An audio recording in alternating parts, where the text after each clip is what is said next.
Nagsisimula ang kwento sa Yokohama City kung saan biglang lumitaw ang isang napakalaking kaiju. Kaya, nagpatunog ang mga awtoridad ng alarma, na nag-uutos sa mga mamamayan na lumikas.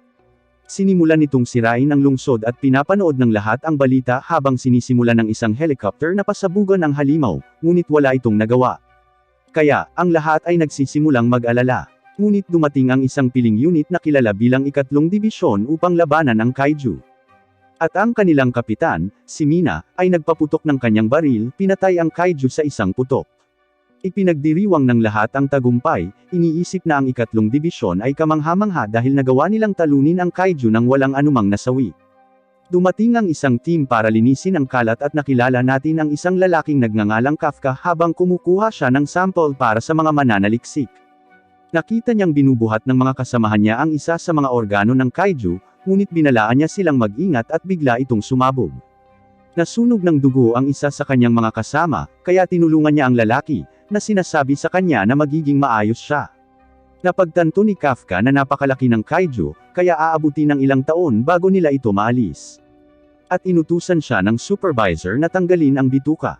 Ayaw niyang gawin ito dahil kasuklam-suklam na gawain, ngunit sinabi sa kanya ng supervisor na wala siyang pagpipilian. At hiniling ng kanyang mga kasamahan na swertehin siya, alam na ang mga bituka ay puno ng tae ng kaiju. Napasuka siya nang makita ang mga bituka, ngunit alam niyang kailangan niyang gawin ang kanyang trabaho, kaya pinutol niya pa rin ito. Umuwi si Kafka, ngunit naaamoy pa rin niya ang tae ng kaiju. At pinapanood niya ang balita, napagtanto na pinupuri ng lahat si Mina dahil natalo na niya ang daan-daang kaiju sa murang edad. Nalaman natin na kaibigan niya ito noong bata pa siya at gusto niyang lipulin ang mga kaiju kasama niya, ngunit wala siya kahit saan malapit sa level niya. Kaya, siya ay nanlulumo, iniisip kung paano siya napunta sa kanyang posisyon, ngunit nagpasya siyang huwag isipin ang tungkol dito, alam niyang tumutulong siya sa lipunan sa pamamagitan ng paglilinis ng mga labi ng kaiju. Kinabukasan, nagulat siya sa kanyang opisina kung saan nakilala niya ang kanyang bagong katrabaho na nagngangalang Reno, ngunit sinabi niya na plano niyang sumali sa puwersa ng depensa. Ang isa pang lalaki na nagngangalang Takuda ay nagsabi sa kanya na si Kafka ay nagkaroon ng parehong pangarap, ngunit siya ay sumuko dito. Kaya, iniisip ni Reno na siya ay kaawa-awa, tinanong siya kung bakit siya sumuko, ngunit ipinaliwanag niya na ginawa niya ang kanyang makakaya at hindi pa rin siya natanggap sa puwersa ng depensa. Ayaw ni Reno na maging katulad niya, kaya binanggit niya na hinding-hindi siya susuko at lumabas siya ng silid habang napagtanto ni Kafka na para siyang talunan. Bumalik sila sa kaiju at si Reno ay nakatalaga sa bituka. Kaya nagdiwang si Kafka sa pag-aakalang makukuha na ni Reno ang nararapat sa kanya. Ngunit sinabihan ng supervisor si Kafka na makipagtulungan kay Reno. Kaya siya ay nabalisa, nagtataka kung bakit siya palaging nakakakuha ng pinakamaruming trabaho. Ngunit sinabi ng supervisor na siya ay may katapangan, iniisip na magiging mahusay siya sa puwersa ng depensa kung siya ay nakapasa sa pagsusulit. Sa kanilang pahinga, napagtanto ni Kafka na nawalan ng gana si Reno, kaya binigyan niya ito ng isang pakete ng bitamina, at sinabihan siyang inumin ito upang hindi siya mawalan ng malay. Idinagdag ni Kafka na kailangan niyang isaksak ito sa kanyang ilong, sinasabing kailangan niyang gawin ito upang mabuhay, ngunit tumanggi siya, kaya pinilit niya itong gawin, at nagsimula silang magtrabaho ng magkasama habang tinutulungan ni Kafka si Reno sa kanyang trabaho. Pagkaraan ng araw na iyon, ang lahat ay naghahanda para umuwi. Ngunit lumapit si Reno kay Kafka, nagpasalamat sa kanyang tulong. Hindi siya makapaniwala na ginagawa ito ni Reno at sinabi niya kay Kafka na hindi pa huli ang lahat para sumali sa Defense Force dahil tinaasan na nila ang age limit para sa mga aplikante. Alam ni Reno na hindi siya masaya sa kanyang buhay dahil mukhang malungkot siya nang magsalita siya tungkol sa pagsuko at sinabihan siya ni Reno na gawin ang lahat ng gusto niya, ngunit nagpapasalamat siya kay Reno sa pagbibigay sa kanya ng pag-asa, napagtanto na si Reno ay isang mabuting tao. Ngunit sa sandaling iyon, biglang sumulpot ang isang kaiju at kakainin na siya nito. Ngunit hinawakan siya ni Kafka at nakaligtas sila. Sinabihan siya ni Kafka na tumakas at tumawag ng mga reinforcement kapag ligtas na siya, ngunit tumanggi siyang umalis. Kaya ipinaalala ni Kafka sa kanya ang tungkol sa kanyang pangarap, na nagsasabing hindi siya maaaring sumali sa puwersa ng depensa kung hindi siya mabubuhay.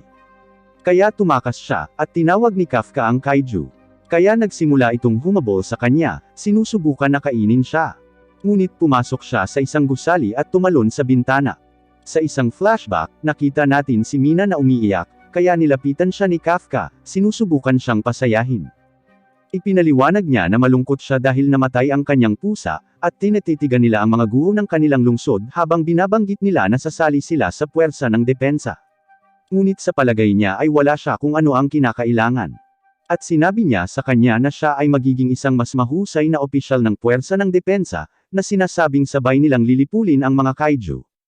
Ngunit bumalik tayo sa kasalukuyan habang patuloy na hinahabol ng kaiju si Kafka na napagtanto na hindi siya makakatakas. Kaya naghahanda siyang labanan ito. Pero dinudurog nito ang paa niya at kakainin na siya nito. Ngunit bumalik si Reno at nagtataka siya kung bakit ginagawa ito ni Reno. Kaya ipinaliwanag niya na hinding-hindi siya makakasama sa Defense Force kung hindi man lang niya mailigtas ang kanyang kasamahan. Kaya't napagtanto ni Kafka na nakakaawa siya dahil alam niyang hindi niya mapoprotektahan ang sinuman. Kaya wala siya kung ano ang kinakailangan upang makapasok sa puwersa ng depensa. Malapit na silang patayin ng kaiju. Ngunit bigla itong pinigilan ng isang tigre habang nagpaputok ang mga sundalo at pinasabog nila ito ng magkapira-piraso. Iniulat ni Mina na nawasak ang target at sinabihan niya ang kanyang mga tauhan na sundan siya at sinabing kailangan nilang tingnan kung marami pang kaiju sa lugar. Nang gabing iyon ay nakita natin si Kafka sa isang ospital na napagtanto na si Mina ay kamangha-mangha at sa tingin niya ay hindi na niya maaabot ang kanyang level. Ngunit alam ni Reno na hindi siya mabubuhay kung hindi siya ililigtas ni Kafka. Iniisip na kamangha-mangha si Kafka kaya kailangan niyang isaalang-alang ang pagsali sa puwersa ng depensa. Pinasasalamatan niya si Reno sa pagpapagaan ng pakiramdam niya, sinabi niyang nagpasya siyang mag-apply sa puwersa ng depensa. Ngunit bigla siyang nakakita ng kakaibang nilalang, na nagsasabi sa kanya na hinahanap siya nito, at bigla itong sumisid sa kanyang bibig, dahilan para magpumiglas siya.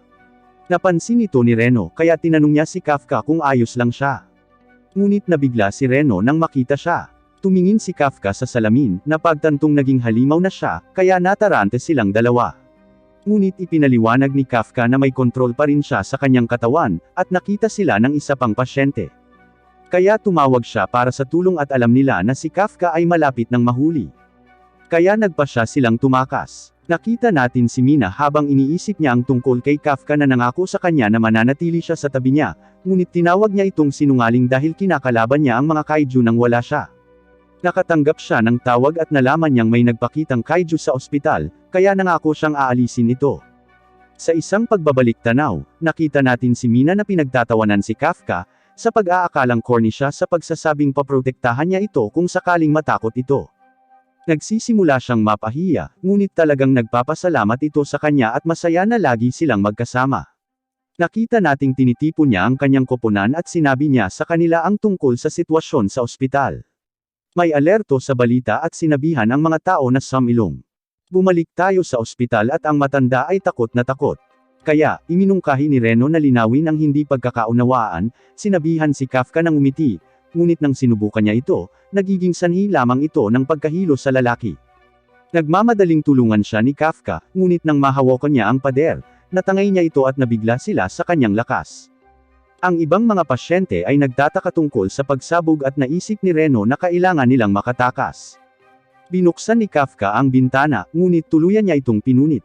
Nagsisimula siyang matakot sa kanyang katawan, ngunit sinabi ni Reno na kailangan na nilang umalis.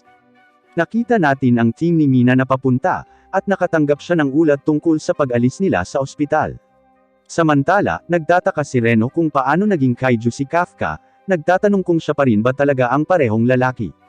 Ngunit sinabi ni Kafka na hindi niya alam habang nakikita natin na siya ay nakakuha ng mas napakapangit na anyo. Nagawa niyang bumalik ngunit naalala niyang may isa pang problema na nagsasabing kailangan niyang umihi. Sinabihan siya ni Reno na pigilan ito ngunit hindi napigilan ni Kafka ang sarili.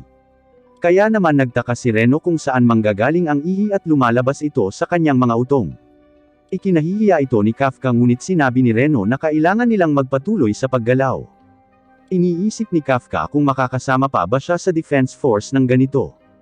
Ngunit sa tingin ni Reno ay imposible dahil siya ang naging bagay na pinagtatanggulan ng puwersa, sa pag-iisip na mababaril siya kapag nakita. Siya ay naging wasak, napagtantong hindi siya sasali sa puwersa ng pagtatanggol, iniisip na hindi niya matutupad ang kanyang pangako kay Mina. Napansin ni Reno ang isang selyadong lugar, sa pag-aakalang ito ang perpektong lugar upang magtago. Pero biglang may naramdaman si Kafka na papalapit. May nakita tayong pagsabog at may ulat ng isa pang kaiju. Kaya hinati ni Mina ang kanyang koponan. Sinabi ni Reno na kakaunti ang mga susunod sa kanya, kaya sa tingin niya ito ang perpektong distraction para magtago sila. Pero parang nagdadalawang isip si Kafka. Nang makita ang pagsabog, nakita natin ang isang batang babae na umiiyak habang ang kanyang ina ay tila nakulong. Hindi siya sapat na malakas para buhatin ang mga bato, at biglang lumitaw ang kaiju. Binasag nito ang gusali at naghahanda na kainin ang mga ito. Ngunit bigla itong sinuntok ni Kafka at tuluyan itong natangay, na nabigla sa sarili gamit ang sariling lakas. Tinitingnan niya ang babae, ngunit natatakot ito. Kaya, sinusubukan niyang ngumiti muli, ngunit mas lalo lang itong nagpapalala. Nagagawa niyang palayain ang ina, ngunit biglang bumalik ang kaiju. Kaya, sinabi niya kay Reno na lumayo, at sinacharge niya ang kanyang buong lakas. Iniiwasan niya ang pag-atake ng kaiju at naghatid ng mapangwasak na suntok, na tuluyang pumutok dito, na naging sanhi ng pag-ulan ng dugo nito. Tapos na daw, pero kinikilabutan pa rin ang bata. Kaya sinabi niya sa kanya na aalis na siya, ngunit habang nagsisimula siyang maglakad palayo, talagang nagpasalamat siya sa kanya. Naalala niya noong nagpasalamat si Mina sa kanya, naalala ang pangako nitong mananatili sa kanya. Kaya napagtanto niya kung ano ang kailangan niyang gawin. Sinabi sa kanya ni Reno na dapat silang umalis bago dumating ang iba, ngunit sinabi niya na hindi siya sumusuko. Sinabing kailangan niyang pumunta at tumayo sa tabi ni Mina. Nakita natin si Mina nang dumating siya sa eksena, nagtataka kung ano ang nangyari. Tinanong niya ang babae tungkol sa kaiju, ngunit natatakot siya kapag naiisip niya ito. Tiniyak sa kanya ni Mina na papawiin nila ang lahat ng kaiju, ngunit hiniling ng batang babae na huwag saktan ang mabuting kaiju, binanggit kung paano nagkaroon ng mabuting kaiju na nagligtas sa kanyang ina. Pagkalipas ng 3 buwan, nakita natin ang koponan ng paglilinis na nanunood ng balita at nalaman na si Kafka ay binigyan ng codename number 8. Iniisip ni Reno na ang mga bagay ay hindi na makontrol at nalaman natin na si Kafka ang unang kaiju sa kasaysayan na nakatakas sa puwersa ng depensa. Kaya, lahat sila ay naghahanap sa kanya. Binanggit ng supervisor na mayroong mail para sa kanya at kay Kafka, at nakita nating nakapasa siya sa pagsubok para sa puwersa ng depensa. May pagtingin siya sa sulat ni Kafka at nakita nating nakapasa din siya. Nagmamadali si Reno na ihatid ang balita kay Kafka ngunit nakita niya ito sa kanyang kaiju form kaya sinipa niya ito. Mabilis na nagpalit si Kafka at binalaan siya ni Reno na wanted pa rin siya kaya hindi niya dapat ilantad ang kanyang sarili. Ibinigay sa kanya ni Reno ang sulat ngunit nagtataka kung bakit hindi siya nasasabik kaya binanggit ni Kafka na ito ang ikalawang round na karaniwan niyang nabigo. Nalaman natin na ang ikalawang round ay ang praktikal na pagsusulit, at iniisip ni Reno kung paano niya itatago ang kanyang katawan dahil may mga opisyal na nanunood. Ngunit sinabi ni Kafka na kukunin niya ito anuman, at dahil siya ay 32 taon na, ito na ang kanyang huling pagkakataon para makapasok.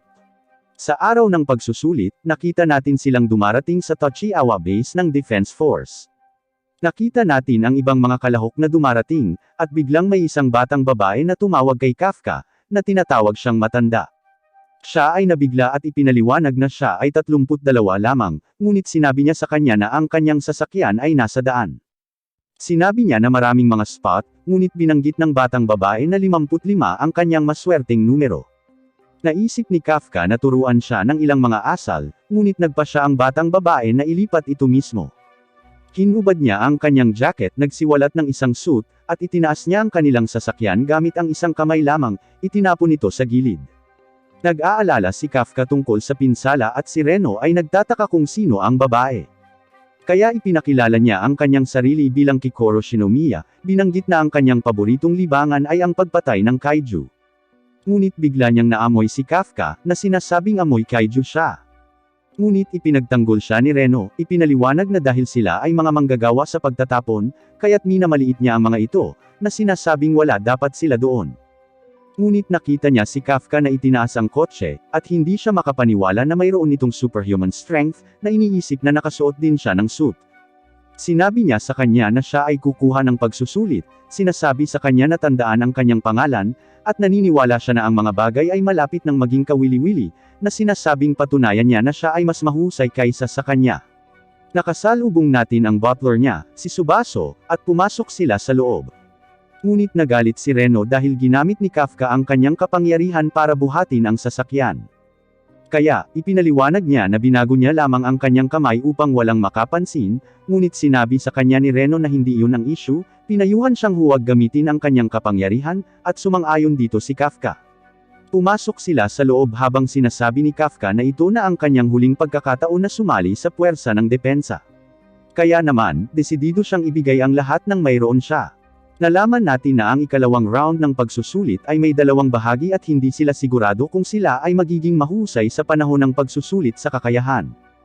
Kaya, nagpasya silang ibigay sa fitness test ang lahat ng mayroon sila. Ngunit, sa pagsisimula ng pagsusulit, nakikita natin si Kafka na nahihirapan habang napapansin niyang mas malala ang kanyang pagganap kaysa dati. Kaya, sa tingin niya ay humina siya dahil sa kanyang edad. Hindi maganda ang performance ni Kafka. Kaya kinukutya siya ni Kikoro dahil sinabi niya sa kanya na tandaan ang kanyang pangalan, ngunit ang kanyang rangkang ay kakilakilabot at wala siya kahit saan malapit sa kanyang level. Kaya nahulog siya sa kawalan ng pag-asa. Ngunit hinahangaan siya ni Reno sa hindi niya paggamit ng kanyang kapangyarihan. At ipinaliwanag niya na ayaw niyang maglaro ng madumi, alam niyang ginagawa ng lahat ang lahat para makapasa sa pagsusulit. Ngunit iniisip niya ang tungkol sa kanyang pagraranggo, na pagtanto na maaari niyang mapabuti ito sa pamamagitan ng paggamit ng kanyang mga kapangyarihan. Ngunit ipinaliwanag ni Reno na may isa pang dahilan kung bakit hindi siya naging maayos. Nagsimula silang mag-usap tungkol sa mga nangungunang aso sa pagsusulit at sinabi ni Reno kay Kafka ang tungkol sa ranggo ng dalawang kandidato na si Haruichi at Sumo, na inihayag na nagtapos siya sa tuktok ng kanyang klase mula sa isang prestihiyosong universidad. Ang rank 3 na kandidato na nagngangalang Furuhashi ay nagtapos din bilang valedictorian sa kanyang paaralan at kilala siya sa kanyang hindi kapani-paniwalang lakas.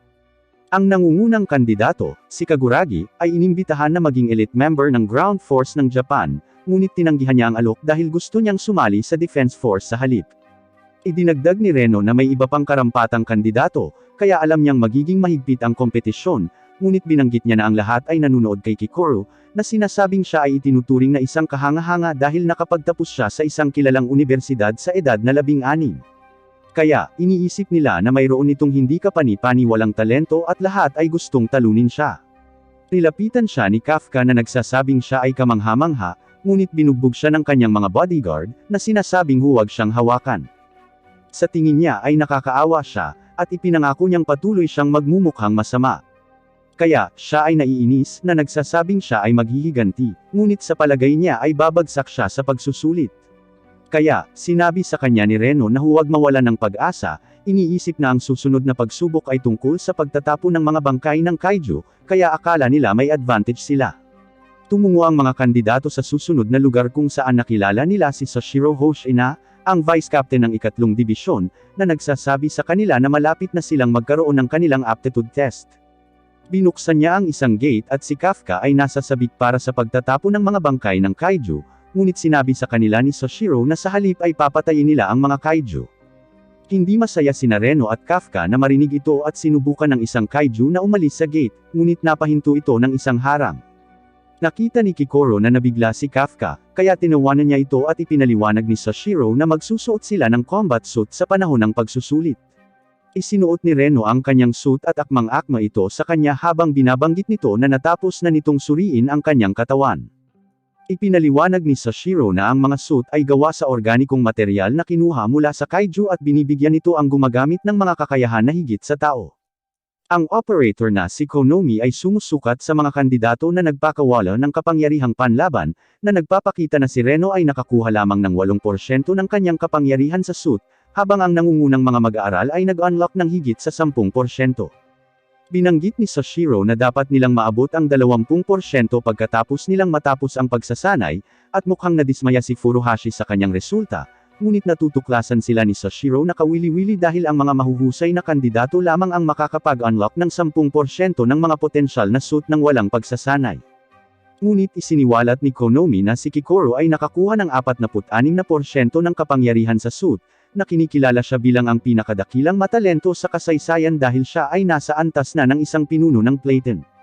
Iniisip ni Reno na siya ay kaawa-awa, ngunit sinabi sa kanya ni Sashiro na ayos lang siya, at sinabing makakapasa pa rin siya sa pagsusulit. Ngunit nakikita natin si Kafka na nahihirapan habang isiniwalat ni Konomi na ang kanyang pinakawalan na kapangyarihan sa pakikipaglaban ay 0%, na siyang pinakamababang bilang sa kasaysayan.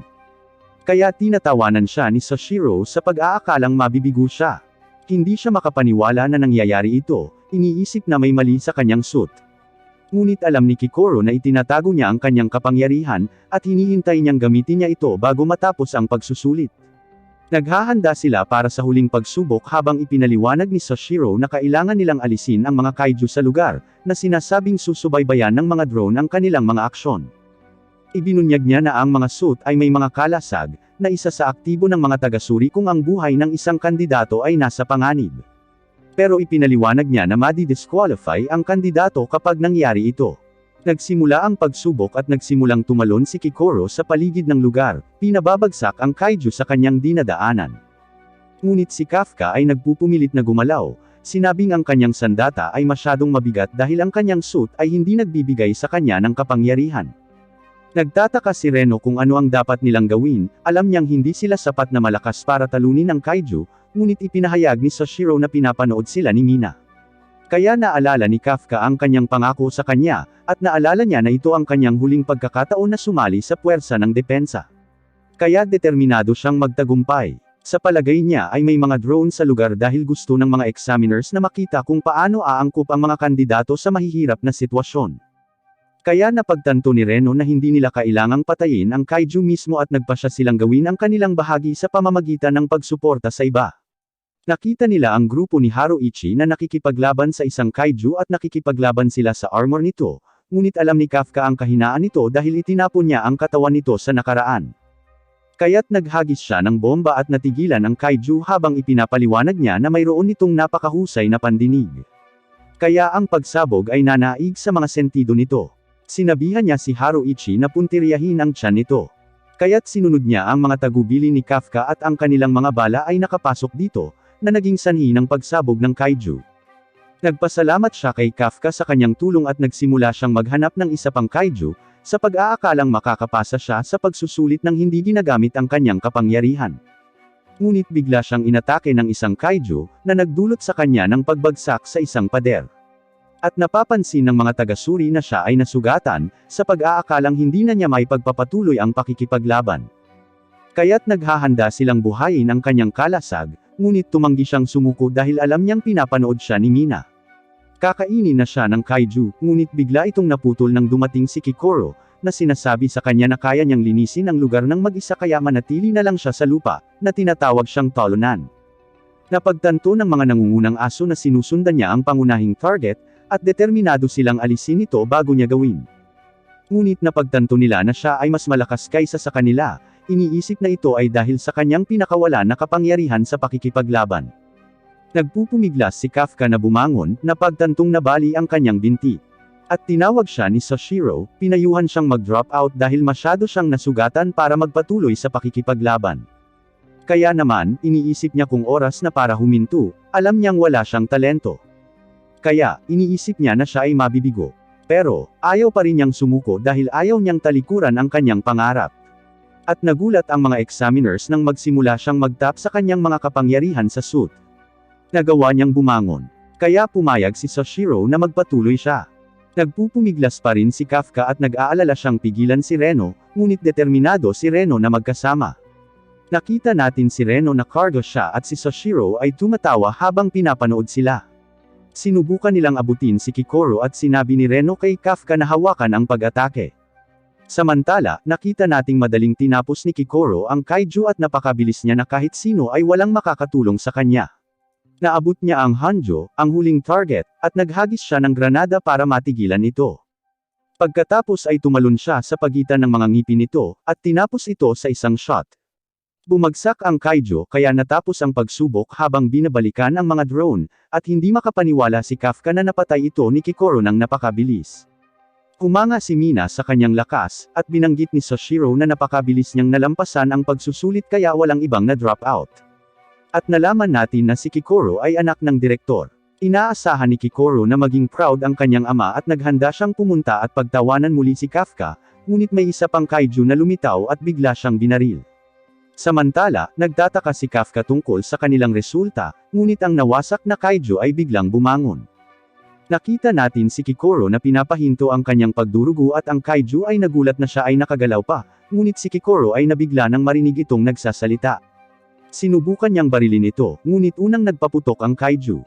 Naririnig ng mga examiners ang kanyang pagsigaw at nakita nila ang kanyang abnormal na vitals.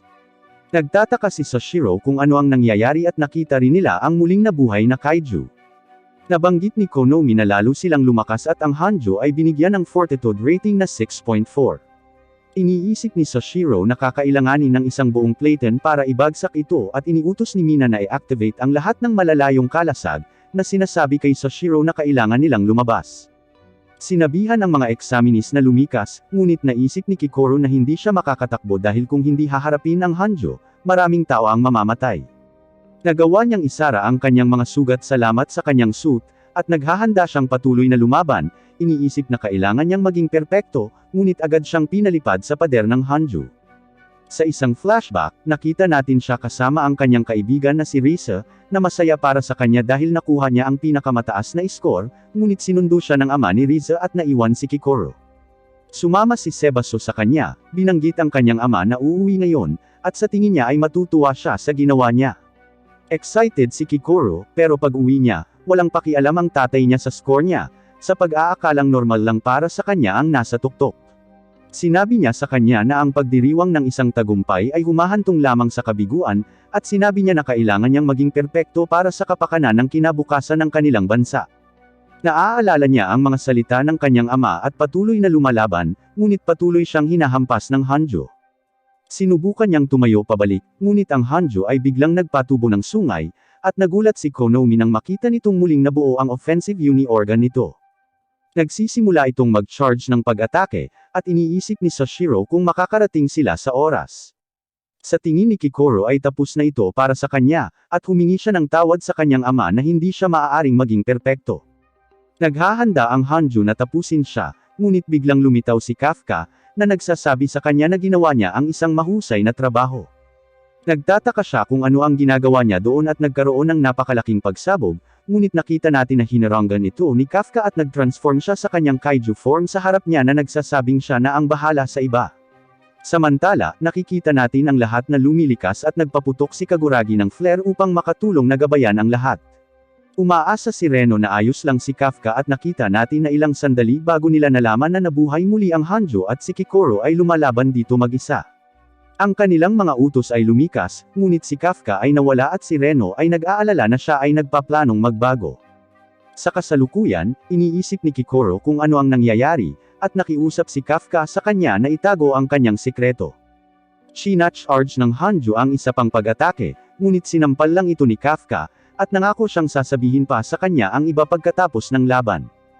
Nakita ni Konomi ang kanyang enerhiya, ngunit ang mga kamera ay bumagsak mula sa pagsabog.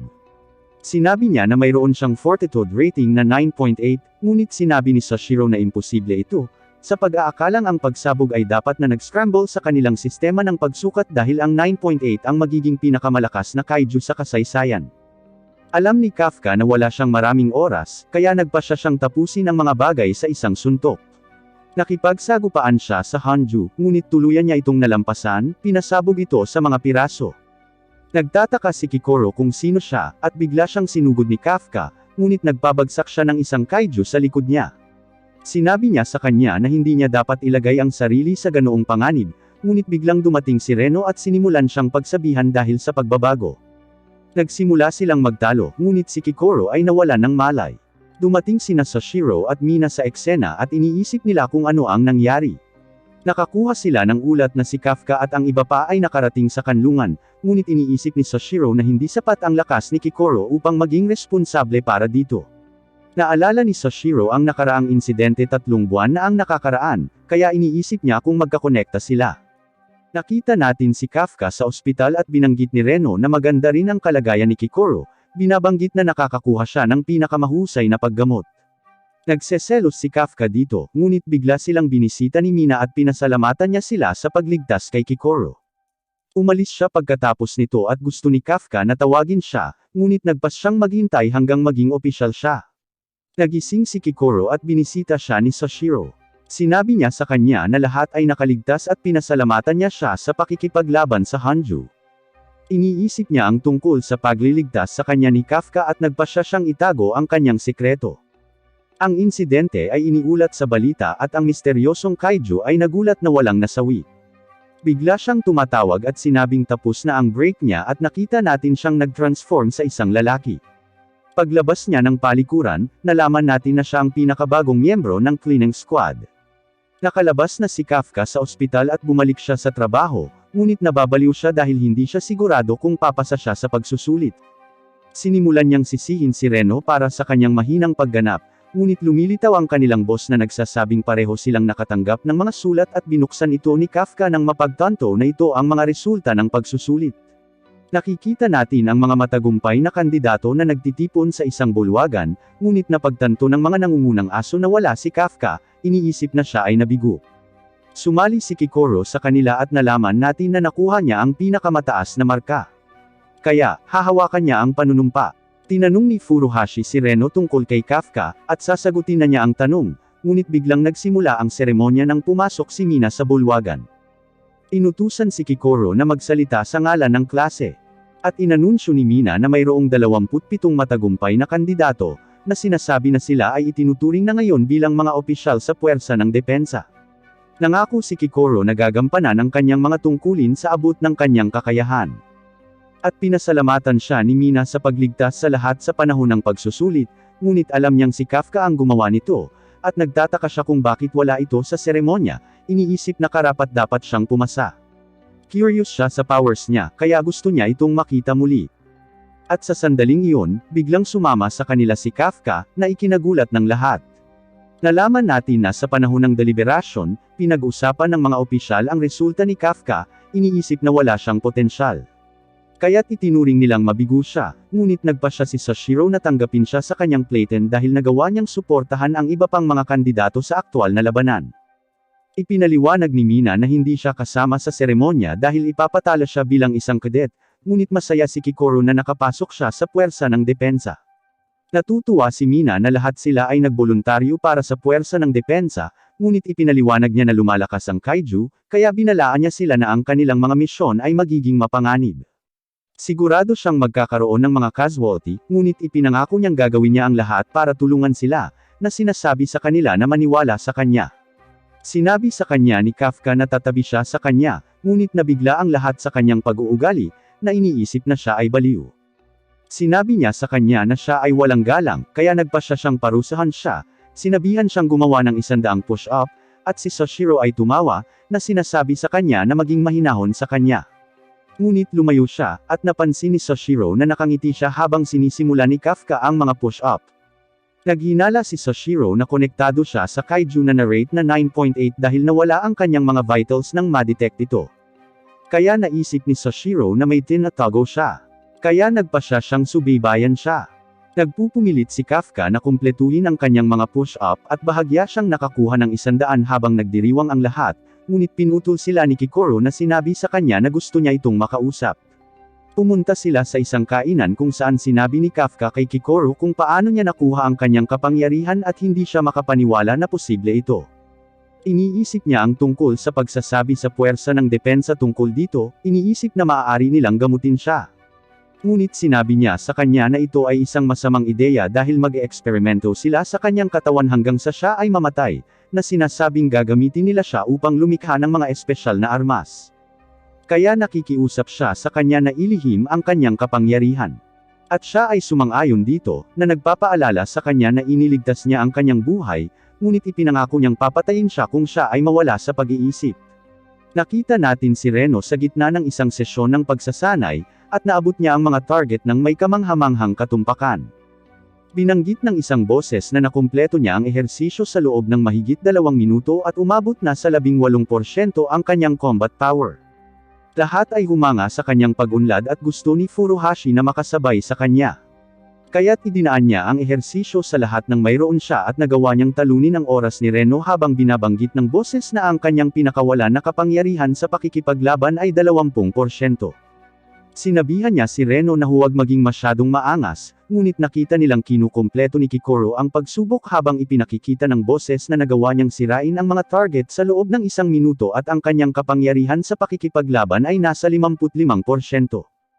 Tinutuya niya ang mga ito na nagsasabing mas magaling siya sa kanila at iniisip ni Haruichi na hinding-hindi siya matatalo, ngunit sinabi ni Kaguragi sa kanya na napag-iiwanan na siya at napagtanto niya na nalampasan ni Kaguragi ang kanyang pinakawalan na kapangyarihang labanan. Naririnig ng lahat na nahihirapan si Kafka at nalaman natin na nagawa niyang sirain ang mga target sa loob ng 6 na minuto ngunit nasa 1% pa rin ang kanyang combat power. Ipinagdiriwang niya ang pagsasabi kay Kikoru na wala na siya sa 0% ngunit sinabi sa kanya ni Sashiro na nakakaawa siyang binabalaan siya na tatanggalin siya sa loob ng 3 buwan. Inutusan ni Sashiro ang lahat na tumakbo sa paligid ng perimeter at sinabi ni Konomi na nakikipagkompetensya sila sa isa't isa kaya sa tingin niya ay uunlad sila. Naliligo ang lahat at pagod na si Kafka habang ipinagmamalaki ni Furuhashi ang kanyang mga kalamnan, ngunit sa tingin ni Reno ay katamtaman ang hitsura niya at hindi siya naniniwala kay Reno, kaya nagsimula silang magtalo. Sinabi sa kanila ni Kafka na mas malaki ang kanyang mga kalamnan, ngunit nawalan siya ng kontrol sa kanyang paghinga at lumalabas ang kanyang tiyan. Kaya, tinatawanan siya ni Furuhashi. Sumama sa kanila si Kaguragi at nakita nila na mukhang bato-bato na siya. Kaya, nagtago sila sa tubig, napagtanto na numatch sila para sa kanya. Nakita natin si Kikoru nang makita niya si Mina sa laundry area na iniisip na maganda ang hitsura niya at nagtataka si Kikoru kung bakit wala sa chart ang kanyang kapangyarihan sa pakikipaglaban. Kaya't tinanong niya si Mina tungkol sa kanyang pagsasanay at sinabihan niya si Kikoru na tumabi sa kanya na nagsasabing ituturo niya sa kanya ang mga pangunahing kaalaman. Bumalik tayo kay Kafka habang naririnig niya ang iba na nag-uusap tungkol kay Mina na nagsasabi na inspirasyon niya sila na sumali sa puwersa ng depensa. Iniisip ni Reno na para siyang superhero ngunit sinabi ni Kafka sa kanila na siya ang kanyang childhood friend at nagulat sila nang marinig ito. Kaya hiniling nila sa kanya na ibahagi ang kanyang kwento. Patuloy silang nagsasanay habang nagpupumilit si Kafka na makipagsabayan sa iba. At isang gabi nakita natin si Kafka na nagpupuyat sa pag-iisip na kailangan niyang mag-aral ng mas mabuti. Sumama si Sashiro sa kanya na sinabihan siyang matulog ngunit ipinaliwanag niya na ayaw niyang matanggal sa trabaho at alam ni Sashiro na ginagawa niya ito para kay Mina dahil narinig niya silang nag-uusap sa paliguan. Inamin ni Kafka na nangako siyang lalaban sa tabi niya ngunit ipinaliwanag ni Sashiro na siya ang bise-kapitan. Kaya, kailangan ni Kafka na nakawin ang kanyang pwesto upang makamit ang kanyang layunin. Sinabi sa kanya ni Sashiro na hinding-hindi siya magiging vice captain at binalaan siya na huwag masyadong makisali sa ibang mga opisyal dahil maaari silang mamatay sa panahon ng kanilang misyon. Sa sandaling iyon, tumunog ang alarm at napagtanto ng lahat na mayroong kaiju. Kaya, naghahanda silang lumabas habang sinabi ni Sashiro kay Kafka na oras na para sa kanyang unang misyon. Nakikita natin ang mga sibilyan na inilikas habang lumilitaw ang isang hanju sa gitna ng isang lungsod at napapalibutan ito ng mas maliit na kaiju. Nais ng puwersa ng depensa na mabawasan ang pinsala sa nakapaligid na lugar. Kaya, plano nilang talunin ang hanju sa gitnang sektor. Nagboluntaryo si Mina na alisin ito, sinabing sisirain niya ito mula sa malayo, at nais niyang swertehin ang lahat. Ang mga opisyal ay pumunta sa lungsod habang sinasabi sa kanila ni Sashiro na oras na para manghuli ng kaiju. Ngunit hindi pa rin makapaniwala si Kikoru na si Kafka ay si Kaiju number 8, at inaabangan niya ang paglabas niya ng kanyang kapangyarihan. Naghahanda ang ground force ng Japan na magpaputok ng kanilang artillery. Habang nakikita ng Playten ni Sashiro ang hanjo, sinabi niya sa kanila na haharapin ito ni Mina at kailangan lang nilang mag-focus sa pag-aalis ng mas maliit na kaiju na iniluluwal ng hanjo dahil baka makatakas sila sa lugar. Inutusan niya ang lahat na maghanda para sa labanan at sila ay ginaganahan ng sabihin sa kanila ni Sashiro na magsaya. Alam ni Kafka na kailangan niyang patunayan ang kanyang sarili dahil maaari siyang matanggal sa trabaho kung hindi siya gumanap ng maayos, ngunit sinabi niya kay Reno na siya ay nasa sabik para sa misyon. Lumitaw ang isang grupo ng kaiju at si Kikoru ay sumugod kasama ng iba, ngunit dahan-daang bumaba si Kafka sa gusali. Dumating ang isang helicopter at nalaman natin na nakarating na si Mina sa sniping spot habang sinasabi ni Konomi sa ground force na akitin ang hanju sa gitnang sektor. Kaya nagpaputok sila, naglulunsad ng ilang mga rocket sa hanju, ngunit wala itong epekto at nagsimula itong sumulong. Sinabi ni Sashiro sa mga bagong recruit na ipakita sa kanya kung ano ang kanilang kaya, at sinubukan ni Kafka na ilabas ang kapangyarihan ng kanyang mga suit, ngunit pinalipad siya ng isang kaiju, at pinayuhan siya ni Kikoru na manatili sa likod dahil nasa 1% pa rin siya. Ang mga may karanasang opisyal ay minamaliit ang mga baguhan, na sinasabi sa kanila na huwag humadlang, at binanggit nila na walang nakakaalam tungkol sa mga mahinang bahagi ng kalaban. Ngunit sinimulan ni Kikoro na pasabugan ang kaiju, pinalipad ang mga ito sa mga piraso. At ang kanyang mga singers ay namangha sa kanyang kakayahan sa pakikipaglaban. Nakita natin si Furuhashi na kumikilos, na sinasabi kay Reno na makipagsabayan sa kanya, ngunit napagtanto niya na nagawa ni Reno na pumatay ng isang kaiju sa kanyang sarili, nagtataka kung paano niya nagawa yon.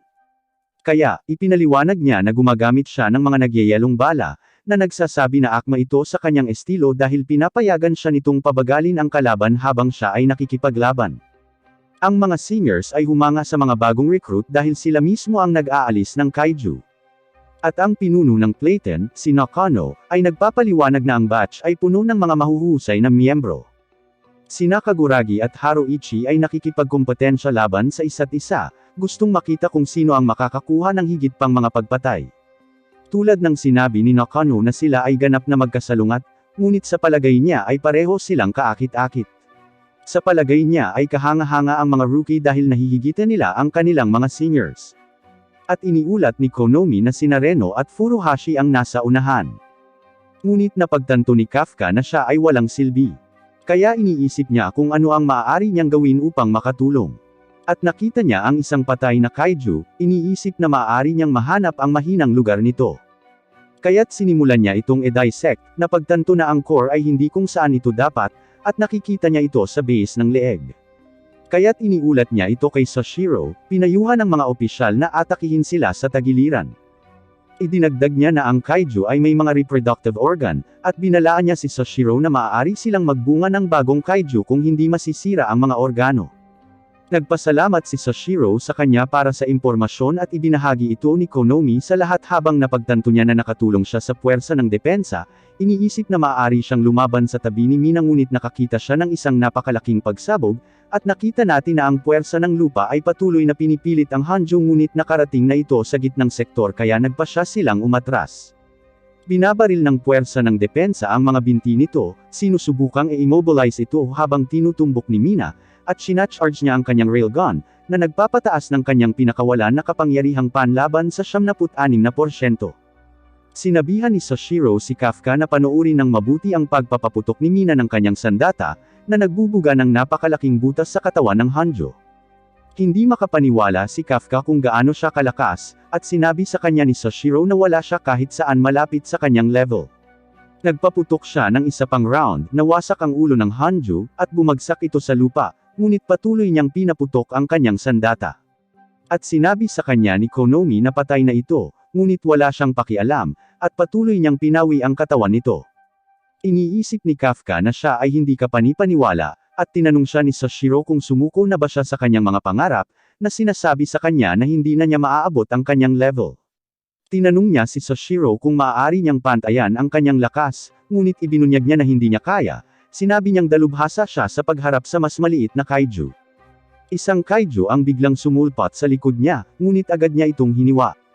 At nagulat si Kafka sa sobrang bilis niya dahil hindi man lang niya makita ang mga galaw ni Sashiro.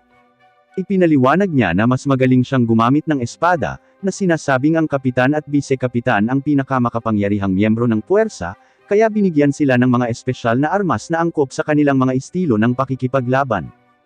Iniulat ni Mina na ang Hanjo ay na-eliminate na, ngunit hindi mabilang na kaiju ang lumitaw at sinimulan nilang salakayin ang lungsod. Sinabi ni Sashiro sa lahat na harapin sila, ngunit inihayag ni Konomi na ang mga rookie ay pagod, kaya ang kanilang mga kapangyarihan sa pakikipaglaban ay bumabagsak. Alam ni Sashiro na ito ay isang mahirap na misyon, ngunit humanga siya na ang mga rookie ay nakakasabay, kaya naisip niyang dalhin sila sa susunod na antas. Nalaman natin na karamihan sa mga opisyal ay nagretiro na may pinakawalan na kapangyarihang panlaban na 20 hanggang 30% at ang mga may kakayahang lumampas sa hanay na iyon ay nagiging mga kapitan. Alam niyang naabot na ni Kikoro ang level na iyon. Ngunit sinabi niya na ang isa pang kandidato ay may potensyal, iniisip na maaaring mayroon din si Reno kung ano ang kinakailangan. Nagtataka si Furuhashi kung bakit siya nahihirapang makipagsabayan kay Reno dahil 5 taon siyang nagsasanay habang siya ay nasa kolehiyo. Nakatanggap sila ng ulat na isang kaiju ang pumasok sa kanilang sektor. Kaya't nagpa siya silang suriin ito at nakita nila ang isang kakaibang lalaki na nakadamit bilang isang manggagawa sa pagtatapon. Sinabihan siya ni Furuhashi na lumikas, ngunit ibinunyag niya na siya ang nagkarga sa kaiju ng mga reproductive organ, nagtataka kung paano nalaman ng Defense Force ang tungkol dito. May nakita tayong cleaning squad na nanunood sa insidente, ngunit tinanong sila ng kanilang boss tungkol sa bagong miyembro ng kanilang team, at napagtanto nilang wala na siya, kaya nagpasya silang hanapin siya. Binaril ng lalaki si Furuhashi, binutas ang kanyang dibdib, ngunit napapansin ng lalaki na hindi niya natamaan ang puso, iniisip na hindi siya tumpak habang nasa kanyang kasalukuyang anyo. Kaya, inihayag niya ang kanyang tunay na anyo, at napagtanto nila na siya ang kaiju na tumalo kay Kikoro. Kaya sinubukan ni Reno na tumawag para sa mga reinforcement, ngunit napagtanto niya na ang kanyang communicator ay hindi gumagana. Inihayag ng kaiju na sila ay nasa kanyang domain, naganap na nakatago mula sa labas ng mundo, na nagsasabi sa kanila na hindi nila magagawang makipag-ugnayan sa kanilang mga kasama. Inatake niya si Reno, tinamaan ang kanyang binti. Ngunit nagtataka ang kaiju kung bakit hindi niya natatamaan ang kanyang target.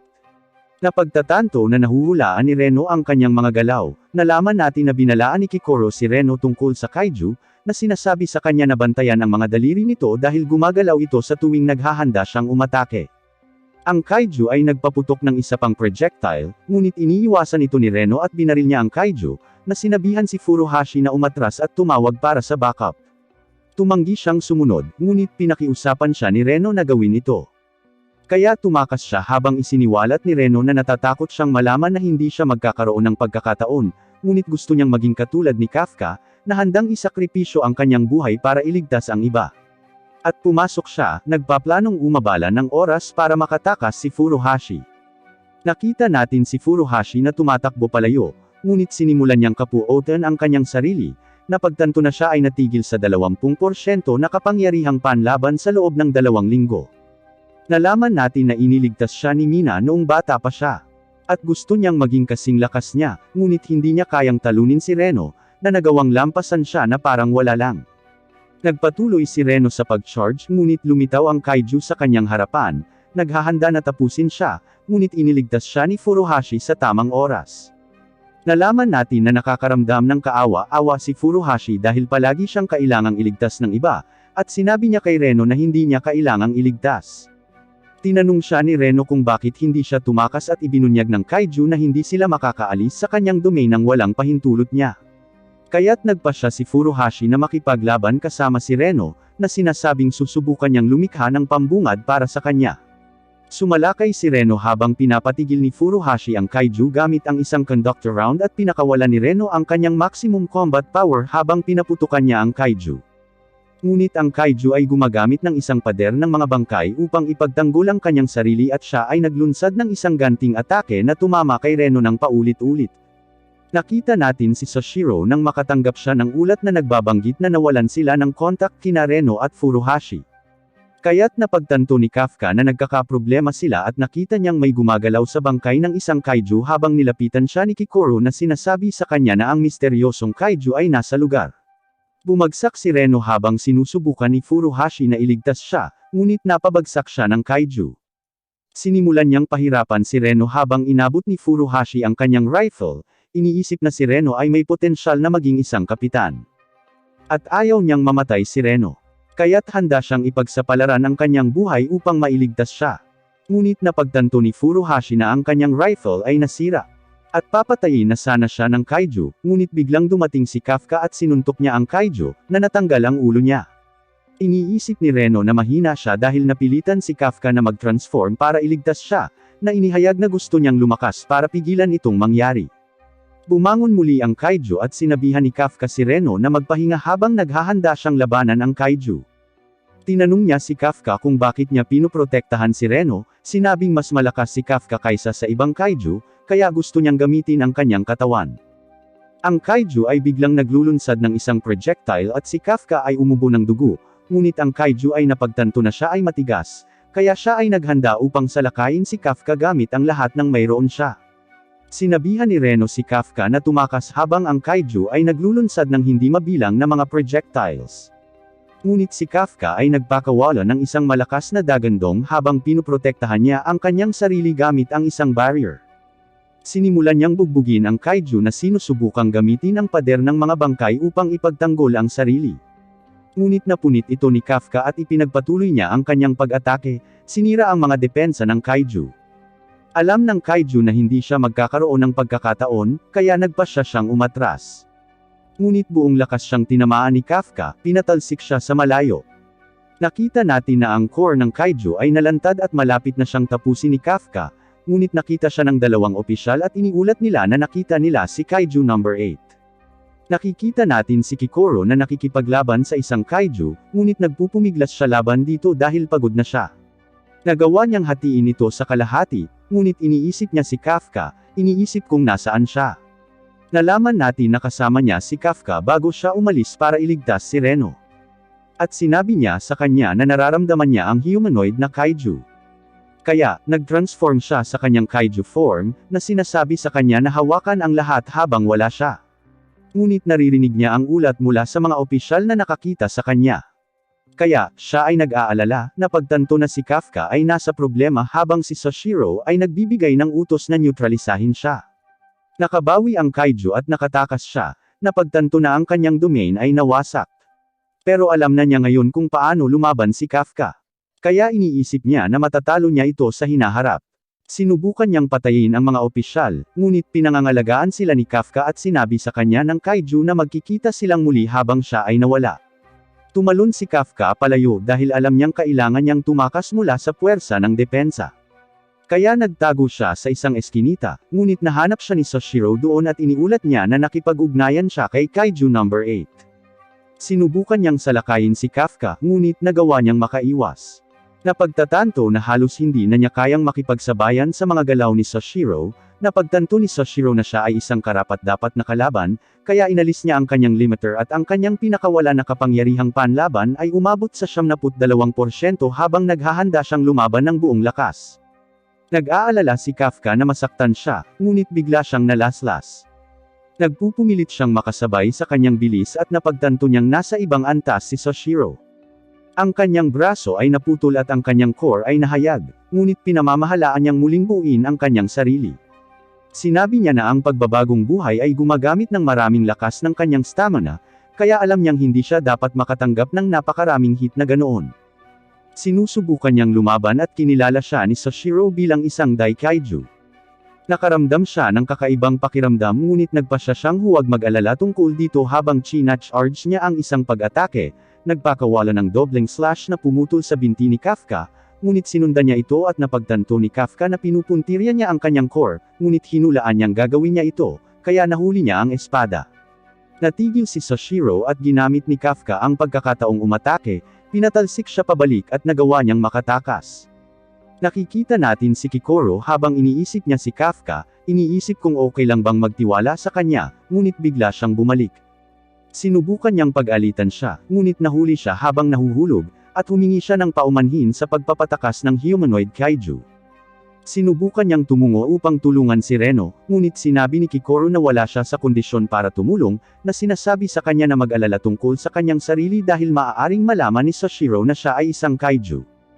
Iniisip ni Soshiro ang tungkol sa engkwentro at kumukuha ng larawan si Mina upang alalahanin ang kanyang kabiguan. Nagtataka siya kung malakas ba si Kaiju number 8, kaya sinabi niya kung paano siya nasa level ng isang Daikaiju, kaya siya ang una mula noong insidente 5 taon na ang nakakaraan. Napansin ni Soshiro kung paano siya tila hindi umaatake sa mga tao nang walang pinipili at iniisip niya kung paano lamang inatake ni Kafka ang kanyang sandata nang mapagtanto ang kakaibang pakiramdam na naramdaman niya dahil pakiramdam niya ay nakikipaglaban siya sa isang tao kaysa sa isang kaiju. Ngunit sinabihan siya ni Mina na magpahinga at sinabi na kahit anong uri ng kaiju ito, trabaho nila na i-neutralize ito. Bigla silang nakatanggap ng ulat at si Akaruga ay nagsabi sa kanila na ang kaiju na umatake kay Reno at Furuhashi ay pareho mula sa pagsusulit na binanggit kung paano ito nagkaroon ng anyo ng tao. Nakita natin ang humanoid kaiju sa isang mahinang estado habang ang isang kotse ay bumusina sa kanya. Sinabihan siya ng driver na umalis sa daan at tinuro niya ang lalaki, ngunit walang nangyari. Ang lalaki ay nalilito sa kung ano ang nangyayari, ngunit ang kaiju ay nagbago at kinakain siya habang nakikita natin ang kaiju na kumukuha ng hitsura ng lalaki. Naririnig natin sa radyo na siya ay itinalaga bilang kaiju number 9, ngunit iniisip niya kung paano niya mapapatay si Kafka. Nakita natin si Reno na nagising sa ospital at natutuwa si Kafka na okay na siya. Nagpasalamat siya kay Kafka sa pagligtas sa kanya, ngunit natarante sila nang makita nating nasa tabi niya si Furuhashi, iniisip na si Kaiju number 8 ang nagligtas sa kanila. Kaya, mabilis na binanggit ni Kikoro kung paano natagpuan ni Kafka ang core sa mas maliit na kaiju at tinanggap niya ang kanyang paliwanag. Nagtataka si Furuhashi kung bakit iniligtas sila ni Kaiju number 8, iniisip na siya ay medyo cool. Kaya, natutuwa si Kafka na marinig ito. Di nagtagal, nagkaroon ng party ang squad para ipagdiwang ang pagbawi ni Reno at Furuhashi at sa kanilang unang matagumpay na misyon. Ipinahayag ng chef na magkakaroon sila ng pinakamahusay na wagyu, at hindi sila makapaniwala. Ngunit sinabi ng chef na dapat ihain kay Haruichi ang pinakamasarap na pagkain. Kaya naman, nagtataka si Kafka kung sino siya, at nalaman natin na siya ang tagapagmana ng Izumo Technology Group, na siyang pinakamalaking manufacturer ng anti-kaiju equipment. At namangha si Kafka na ginawa nila ang mga suit na ginagamit nila. Nakita natin ang lahat na nagsasaya sa pagkain at masaya si Reno na inayos nila ito, ngunit nagsimulang magtalo ang lahat tungkol sa kanilang pagganap at nagreklamo si Kafka kay Haruichi tungkol sa kanyang suit, tinawag itong may sira dahil hindi niya matalo ang isang kaiju.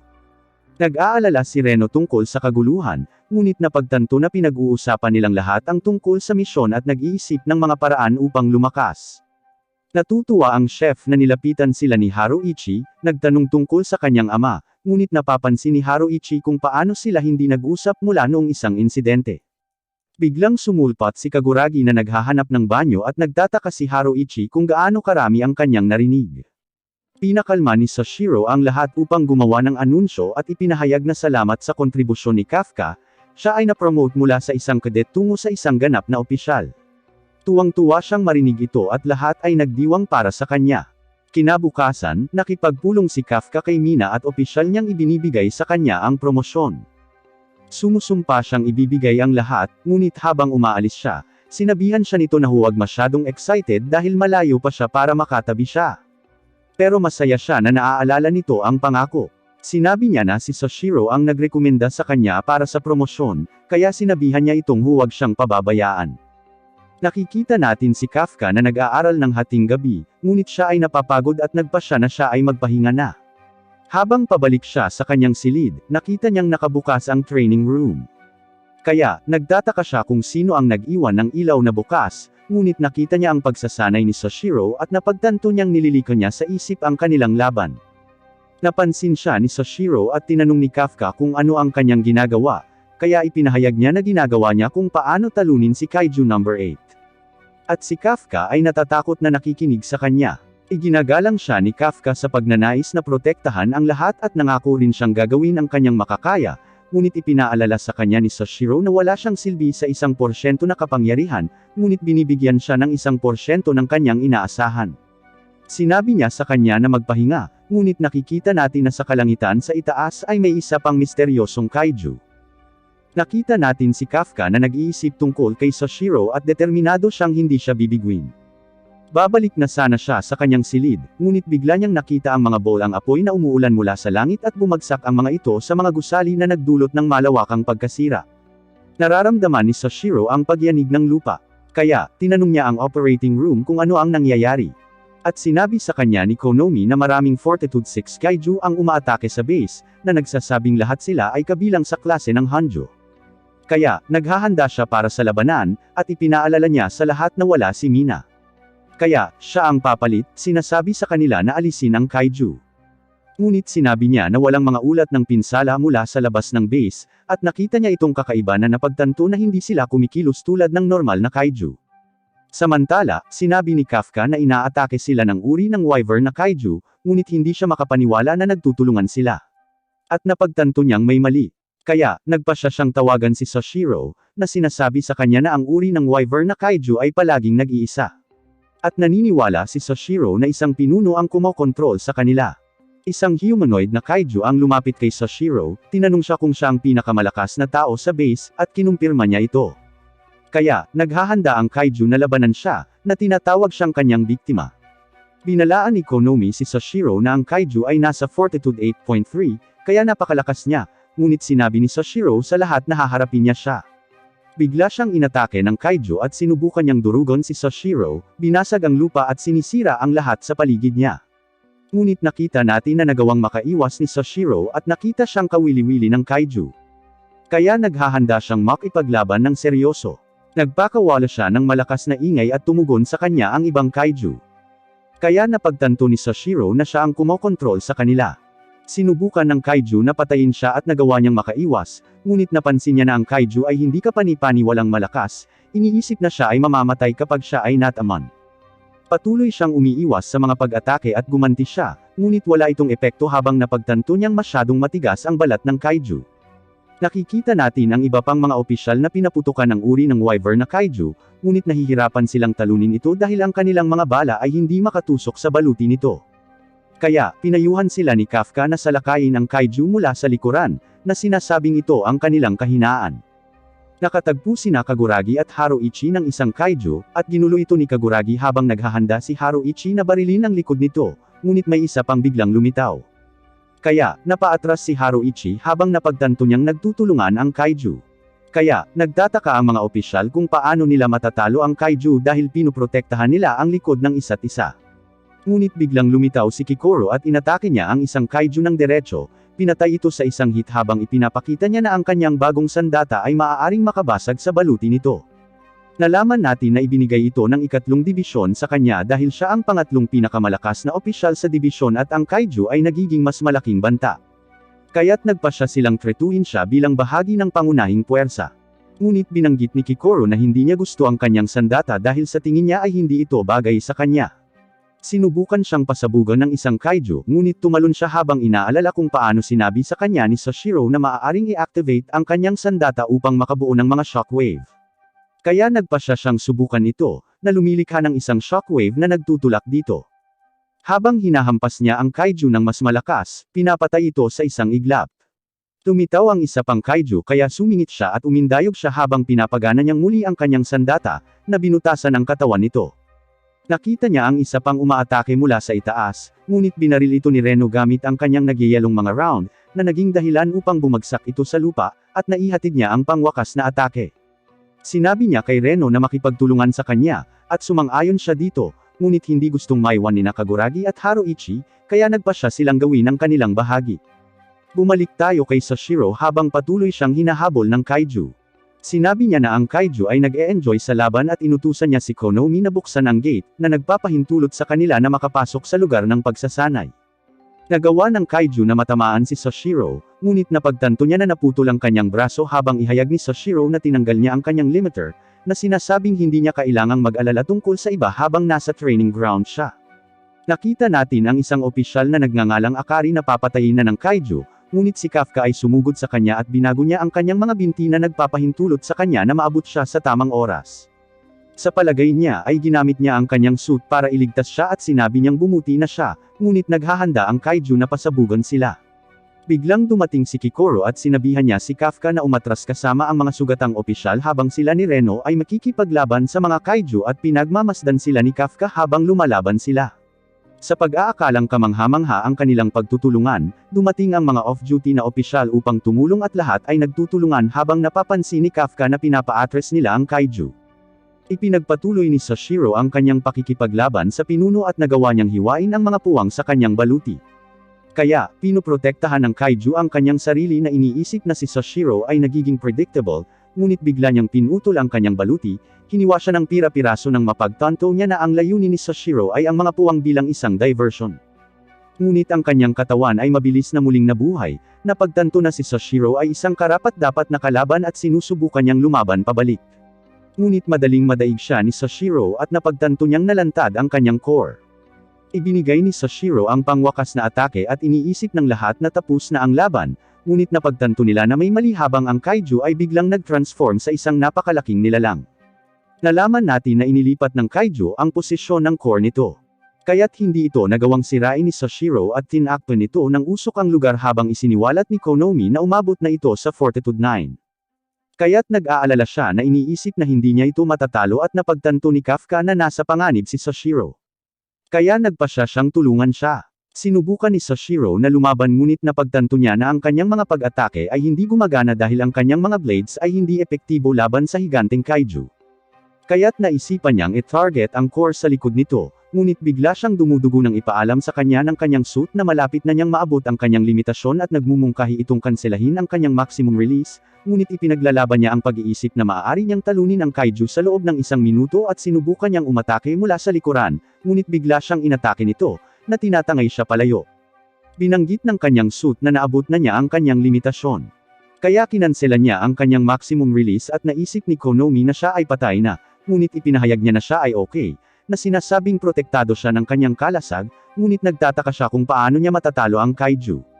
Dahil alam niyang dahado siya, pinutol niya ang kaiju, ngunit agad itong bumubuo, at sinabi nito sa kanya na hindi siya magkakaroon ng pagkakataon habang hinahabol siya ng mas maliit na kaiju at nag-self-destruct ito ng sarili, pinatumba siya. Sa isang flashback, nalaman natin na si Sashiro ay nagmula sa isang pamilya ng mga swordsman, at siya ay itinuturing na isang sword prodigy. Ngunit sinabihan siya ng kanyang ama na sumuko sa pagsali sa puwersa ng depensa dahil hindi siya magaling gumamit ng iba pang mga armas, sinasabing ang mga espada ay nagiging laos na. Ngunit sinubukan pa rin niyang sumali, at iniisip ng isang mataas na opisyal na hindi siya sapat dahil ang kanyang mga kasanayan ay walang silbi laban sa higanteng kaiju. Sa kalaunan ay nakilala niya si Mina, na nakakaalam na siya ay isang espesyalista sa espada, kaya sa palagay niya ay hahatulan siya nito ng pareho, ngunit sinabi niya sa kanya na kailangan niya ang kanyang tulong, tinanong siya kung gusto niyang sumama sa kanya. Ipinaliwanag niya na siya ay dalubhasa sa pag-aalis ng higanteng kaiju, ngunit nakikipagpunyagi siya laban sa mga mas maliliit, kaya sinabi niya sa kanya na maglinas ng landas para sa kanya sa tuwing kailangan niyang barilin ang kanyang target. Bumabalik tayo sa kasalukuyan habang ayaw sumuko ni Sashiro dahil ayaw niyang bigon si Mina. Inatake niya ang kaiju gamit ang lahat ng mayroon siya, sinusubukang hatiin ito sa mga piraso, ngunit nahuli siya nito at malapit na siyang durugan hanggang mamatay. Nakita ito ni Kafka, na pagtantong nasa panganib ang kanyang buhay. Kaya, nagpasya siyang tulungan si Sashiro habang naghahanda siyang magbago. Ngunit biglang narinig ng lahat ang boses ni Mina, at binaril niya ang kaiju, pinutol ang braso nito at pinayagan si Sashiro na makatakas.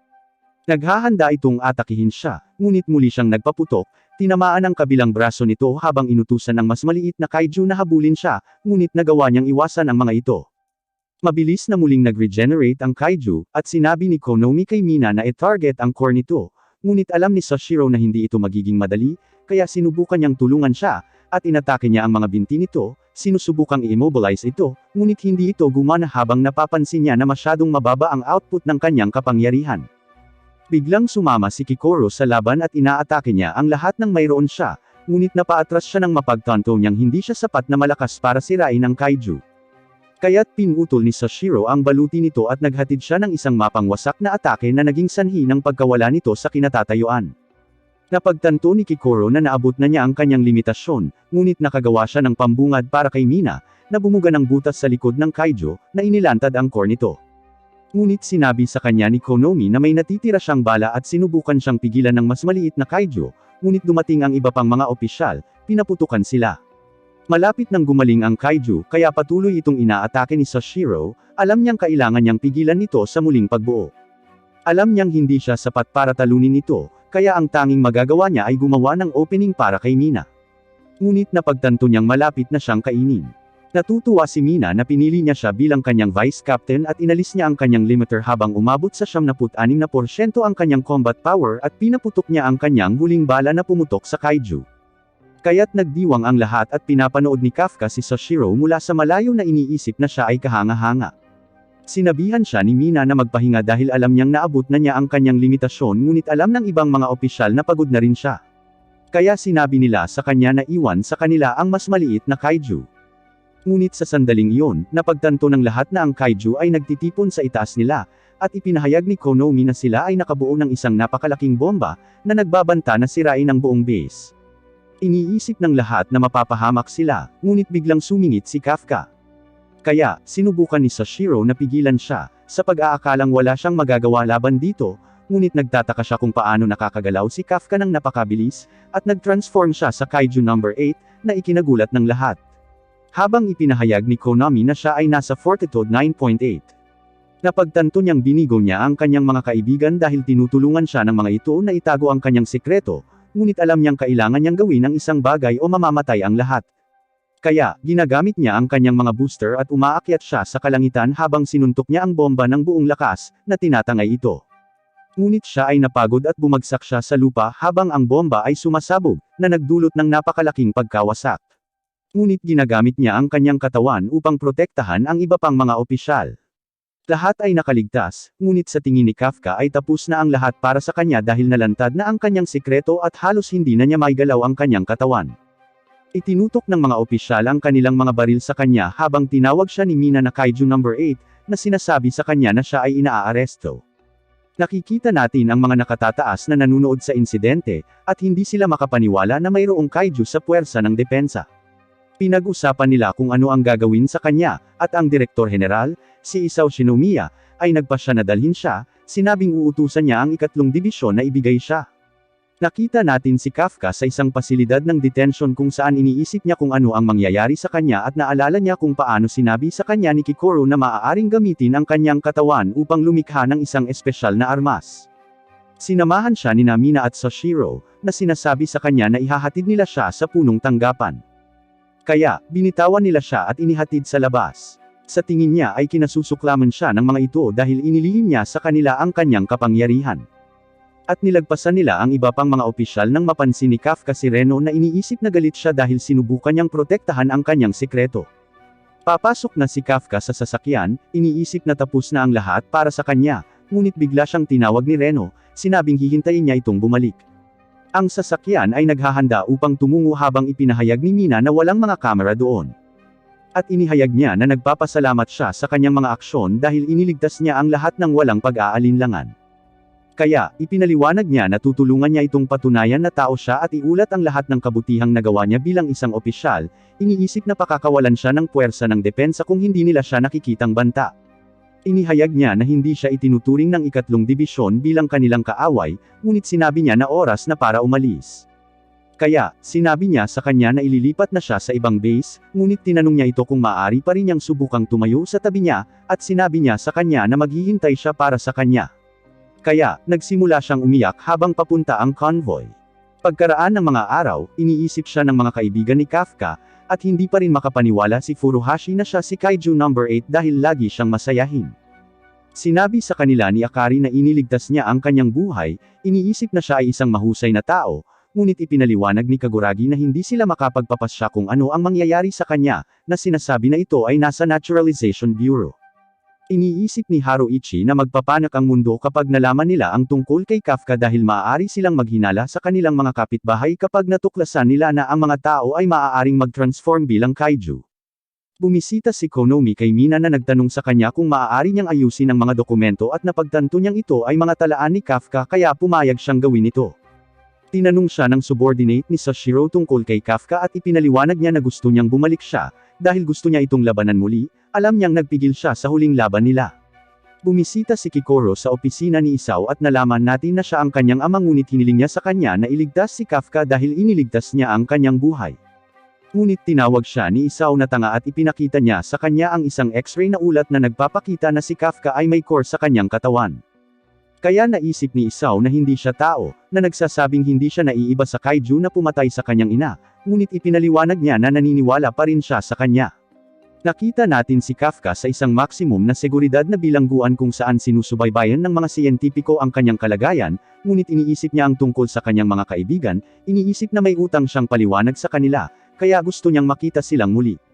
Ang mga lalaki ay nagulat kay Mina, na nagsabi sa kanila na ang kanilang base ay nawasak noong huling pag-atake, kaya hindi na ito magandang lugar para sanayin ang mga bagong recruit. Ipinaliwanag niya na ang kaiju ay lumalakas at ang mga nakatataas ay nababahala, na iniisip na sila ay nagiging isang mas malaking banta. Kaya, binanggit niya na kailangan nilang maging handa, at sinabi niya sa mga lalaki na magsasanay sila kasama ang mga pinakamahuhusay na rookie mula sa ibang mga dibisyon. Iniisip ni Haruichi na ginagawa ito ng mga nakatataas upang subaybayan ang mga opisyal na malapit kay Kafka, ngunit itinanggi niya ito, at sinabing wala siyang kinalaman dito. Sinabi sa kanya ni Furuhashi na gusto niyang manatili sa 3 dibisyon, ngunit pumayag si Reno na magsanay kasama ang iba pang mga rookie, at sinabi sa kanya ni Furuhashi na maghihiwalay sila, ngunit tila wala siyang pakialam. Ilang sandali pa, tatawagan na sana ni Haruichi ang kanyang ama nang marinig niya si Kaguragi sa telepono, at binanggit niya na may gusto siyang iligtas, kaya humingi siya ng tulong. Napagtanto niya na si Haruichi ay nakikinig sa kanya at si Haruichi ay naging mausisa. Kaya sinabi sa kanya ni Kaguragi na nakikipag-usap siya sa kanyang dating commander sa ground force ng Japan. Hindi makapaniwala si Haruichi na ginagawa niya ito para tulungan si Kafka. Kaya ipinaliwanag niya na ayaw niyang mawala siya dahil tinuturing niya itong kasama. Bumalik tayo kay Kafka habang iniisip niya ang sinabi ni Mina, iniisip na magiging maayos ang lahat kapag napatunayan niyang tao siya. Biglang sumulpat si Isao at sinabihan niya ang kanyang mga nasasakupan na palayain si Kafka. Binalaan nila siya na ito ay masyadong mapanganib, ngunit ipinaliwanag niya na madaling masira ni Kafka ang mga pagpigil kung gusto niya. Kaya, pinabayaan nila siya. Ngunit biglang sinimulan siyang barilin ni Isao. Kaya, ginagamit niya ang kanyang braso bilang isang kalasag. Ngunit napunit ang kanyang balat at kumukuha siya ng sample ng dugo habang sinasabi niya kay Kafka na siya ay isang kaiju. Ngunit itinanggi niya ito, sinabing siya ay tao. Kaya, si Isao ay nagbibigay ng signal at ang kanyang mga subordinate ay naghahatid ng kanyang mga gauntlets. Isinusuot niya ang mga ito at nagsanib ang mga ito sa kanyang katawan habang binabanggit niya na i-dispose niya ang Kaiju number 8. Desidido si Kafka na huwag mag-transform dahil gusto niyang patunayan na tao siya. Ngunit inatake siya ni Isao, hiniwa ang kanyang braso at pinabagsak siya sa dingding. Ang iba pang mga opisyal ay humanga, napagtantong si Isao ay hindi nawala ang kanyang ugnayan, at nalaman natin na siya ay itinuturing na pinakamalakas na sundalo sa kasaysayan. Nag-transform si Kafka bilang isang kaiju at sinubukan niyang tumakas, iniisip ang tungkol sa pag-iwas hanggang sa maabot ni Isao ang kanyang limitasyon, ngunit patuloy siyang hinahabol at nagtagumpay siya sa isang mapangwasak na suntok, ngunit nakabawi si Kafka, napagtantong kasing lakas si Isao ng isang napakalaking kaiju. Nalaman natin ang tungkol sa Kaiju number 2 na lumitaw ilang dekada na ang nakalipas at halos nawasak nito ang isang buong lungsod hanggang sa ma-neutralize ito ng puwersa ng depensa. Ang mga gauntlet ni Isao ay ginawa gamit ang mga bahagi ng katawan nito, at siya lang ang may kakayahang gumamit ng mga ito. Madali niyang nadaig si Kafka, sinuntok siya ng napakalakas, at napagtanto niyang wala na siyang takas sa kanya, habang sinusubukang tapusin siya ni Isao, ngunit bigla siyang nagbago sa kanyang buong anyo ng kaiju, at nagpakawala siya ng isang malakas na sigaw habang napagtanto ni Kikoro na may mali. Napansin ni Kafka na hindi niya makontrol ang kanyang katawan, at ang kaiju sa loob niya ay nagsasabi sa kanya na magwala. Samantala, nakita natin si Reno na nag-eehersisyo at nagtataka si Furuhashi kung bakit siya pumayag na pumunta sa kabilang unit gayong nag-aalala silang lahat kay Kafka. Ngunit binanggit ni Reno na kailangan niyang lumakas ng mas mabilis hanggat maaari upang siya na ang magpoprotekta kay Kafka sa susunod. Nagtataka si Furuhashi kung talagang babalik si Kafka. Ngunit nagpa siya si Reno na maniwala, kaya't si Furuhashi ay ginanahan upang magsanay din. Ipinatawag si Mina sa punong tanggapan at sinabihan siyang maghintay para sa mga resulta ng pagsusuri ni Kafka. Samantala, naging ligaw si Kafka at sinusugod niya si Isao, ngunit umiwas at naalala niyang umaatake siya na parang mabangis na hayop. Naghahanda si Isao na atakihin ang kanyang opening, ngunit pinahit ni Kafka ang kanyang katawan para umatake muli. Pinipigilan niya ang sarili mula sa loob, ngunit patuloy na umaatake ang kanyang katawan. Sinubukan ni Kikoro na tawagin siya, at si Isao ay nagawang mag-counter gamit ang isang solid na suntok, ngunit napansin niya na nawawala ang core ni Kafka, at ang kanyang katawan ay biglang muling nabuhay sa likod niya. Ang dalawang salpukan at ang puwersa ay nagsimulang sirain ang kanlungan habang ang mga nagmamasid ay nabigla dahil ito ay ginawa upang mapaglabanan ang isang Fortitude 10 na pag-atake. Napansin ng iba pang pinuno na tila nagpipigil si Isao na subukan si Kafka. Kaya napagtanto ni Kikoro na binibigyan niya ng pagkakataon si Kafka na mabuhay dahil sa kanya. Nagpatuloy ang laban ng dalawa at kinuha ni Kafka ang isang tipak sa katawan ni Isao. Ang iba pang mga nakatataas ay napapansin na ito ay mukhang masama. At kahit anong subukang gawin, tila si Kafka ang may kapangyarihan. Si Isao ay nagpakawala ng isang napakalaking pagsabog ng kuryente, ngunit si Kafka ay nagpaputok pabalik gamit ang kanyang sariling lakas at hinaypan siya palayo. Hinawakan siya ni Kafka at sinimulan siyang ibagsak sa lupa. Alam niyang papatayin siya nito at nakita niyang nanunood si Kikoro, kaya sinubukan niyang pigilan ang sarili. Iniisip ni Kikoro ang lahat ng kanilang pinagdaanan at nagpasya siyang patuloy na maniwala sa kanya. Kaya sinabi niya sa kanya na huwag sumuko. Pinilit niyang pakawalan ang sarili ngunit lumitaw ang kaiju sa kanyang harapan at bigla siyang kinain nito. Ang kanyang katawan ay naghahanda upang tapusin si Isao at naramdaman ni Kafka ang kanyang sarili na nahuhulog, ngunit may biglang liwanag at hinawakan ni Mina ang kanyang kamay na nagsasabi sa kanya na siya ay naghihintay para sa kanya, kaya siya ay natauhan. Ang kanyang katawan ay umaatake, ngunit si Kafka ay nauwi sa paghagupit sa kanyang sarili sa halip at ipinahayag niya na siya ay tao. Siya ay nagwakas na bumagsak at ang kanyang katawan ay bumalik sa normal, ngunit isang opisyal ang naghahanda upang patayin siya. Sinabi ni Isao sa lalaki na umatras at nakilala natin ang kapitan ng unang dibisyon, si Narumi. Tumawag para sa medical team, at iniisip ni Narumi kung ano ang plano niyang gawin kay Kafka. Natapos ang pagsusuri at tinanong ng mga nakatataas si Mina kung ano ang palagay niya bilang commanding officer ni Kafka. Napansin nila na halos lahat ay nakamit na nila ang kanilang desisyon at hindi mababago ng kanyang ulat ang kapalaran ni Kafka, kaya hindi na niya kailangang makaramdam ng pananagutan. Nagpasya siyang huwag talakayin kung si Kafka ay isang kaiju o isang tao, ngunit inilalarawan siya bilang isang opisyal ng puwersa ng depensa.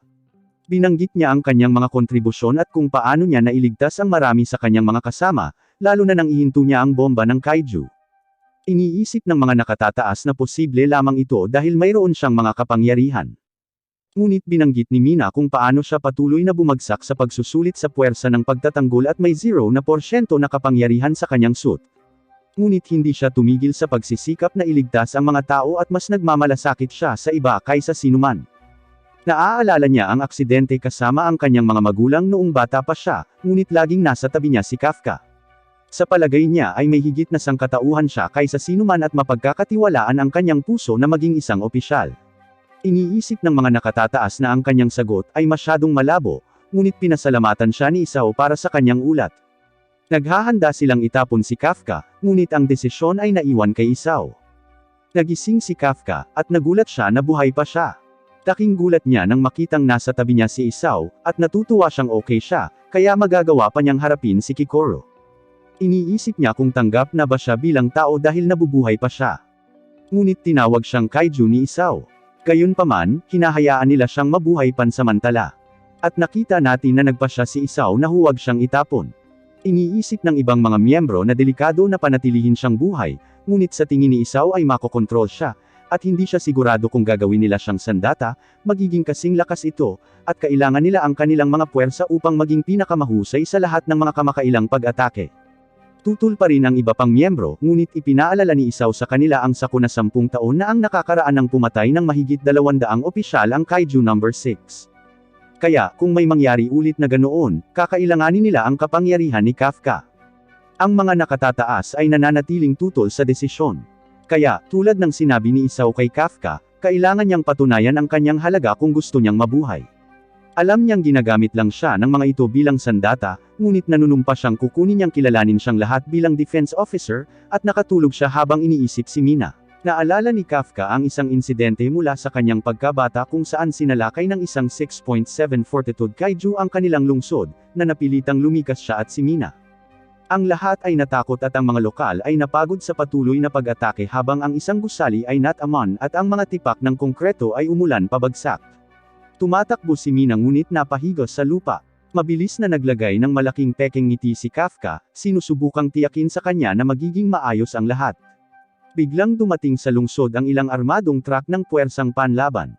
Si Kafka ay sumigaw para sa kanila na ibagsak ang kaiju, ngunit isa pang marahas na hampas ang yumanig sa gusali, na pinilit siyang magtago.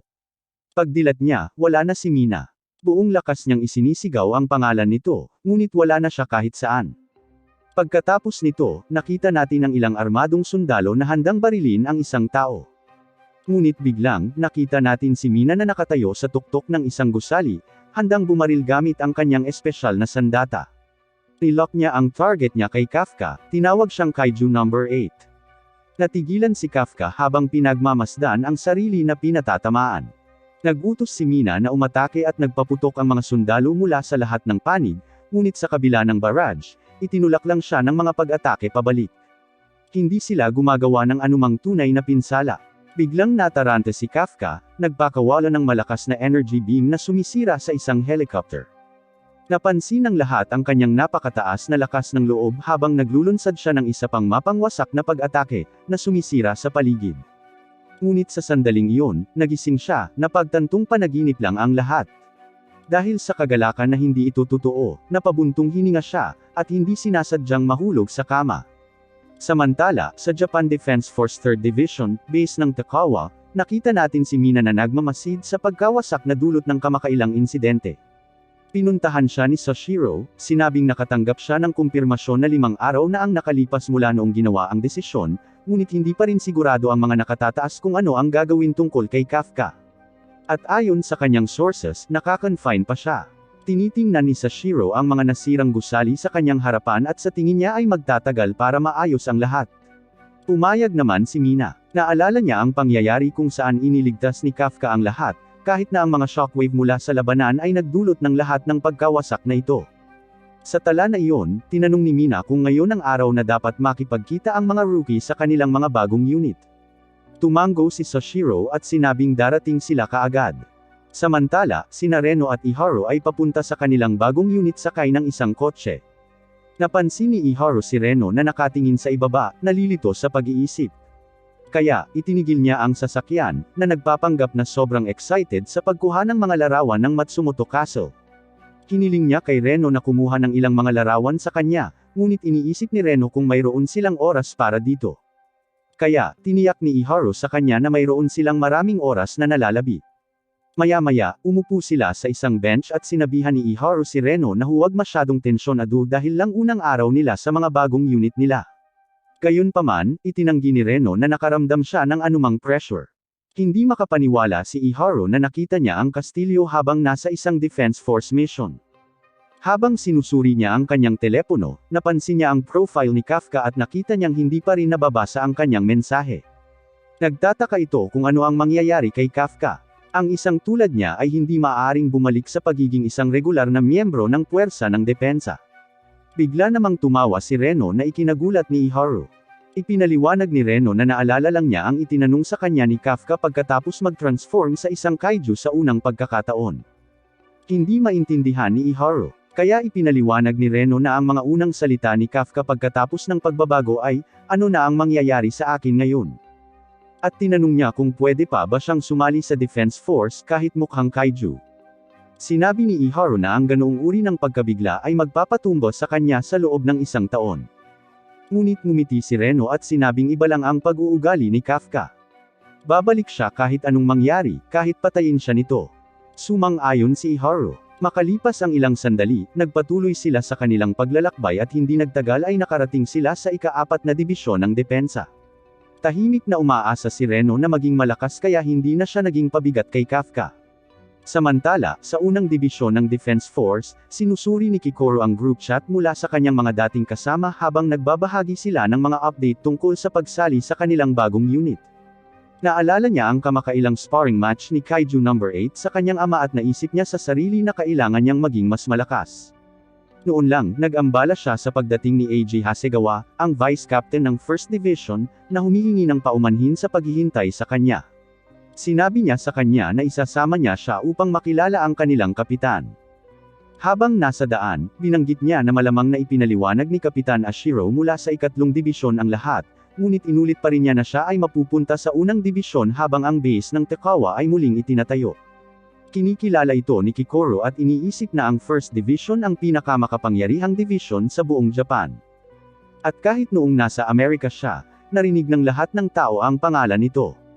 Kaya, naniniwala siyang ito ang perpektong lugar para sa kanya para sanayin ang kanyang mga kasanayan at lumakas. Hindi nagtagal ay nakarating na sila sa labas ng silid ng kapitan, at sa palagay niya ay ganito niya makikilala ang pinakamalakas na tao sa Japan, na inaasahan niyang marami siyang matututunan. Ngunit habang binubuksan ni Eiji ang pinto, ipinakilala si Captain Gen Narumi, nakita natin na talagang abala ang kapitan sa paglalaro ng Call of Duty. Halatang nahihiya Eiji. Ito ang unang impresyon ni Kikoro sa kapitan. Sinabi niya sa kanya na maghintay sa labas at pumunta sa silid na mag-isa. Pagkatapos ay sinipa niya si Narumi mula sa kanyang kama, ipinaalala sa kanya na sinabi niya sa kanya ang tungkol sa bagong dating na darating sa 2 PM at maglilinis daw siya ng kwarto noon. Inamin ni Narumi na sinabihan siya tungkol sa pagbisita, ngunit nasa kanya na raw kung pipiliin niya itong tanggapin o hindi. Muli siyang sinipa ni Eiji, na nagsasabing hindi siya makakapagsalita ng paraan para makaalis dito. Sa tingin niya ay tamad lang si Narumi na maglinis, ngunit tumutol si Narumi na nagsasabing walang karapatan si Eiji na sabihin sa kanya kung paano aalagaan ang kanyang silid. Gayunpaman, ipinaalala sa kanya ni Eiji na hindi sa kanya ang silid. Ito ay pag-aari ng puwersa ng depensa. Nangangatuwiran si Narumi na kung labis siyang nag-aalala tungkol sa kalinisan, bakit hindi niya ito ginagawa sa kanyang sarili. Tinanggap ito ni AJ at sinabihan ang kanyang mga tauhan na alagaan ito. Ngunit hindi gusto ni Narumi na hinahawakan ng iba ang kanyang mga gamit, at ipinangako niyang siya mismo ang maglilinis nito.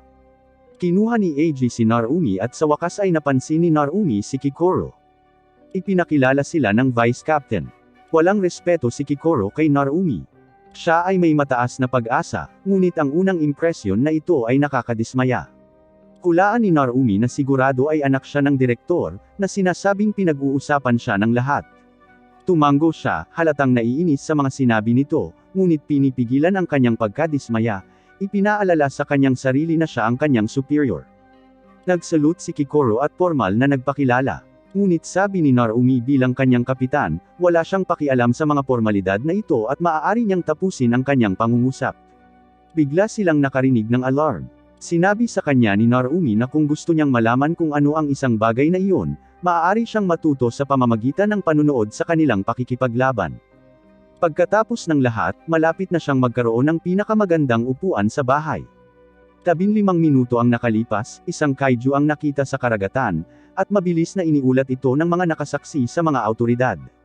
Sa loob ng ilang minuto, isang helicopter ang ipinadala upang subaybayan ang sitwasyon. Pagkalipas ng 10 minuto, inaprubahan ng pinuno ng depensa sa Ministry of Defense sa Ikaya Ward ang plano sa pagtugon.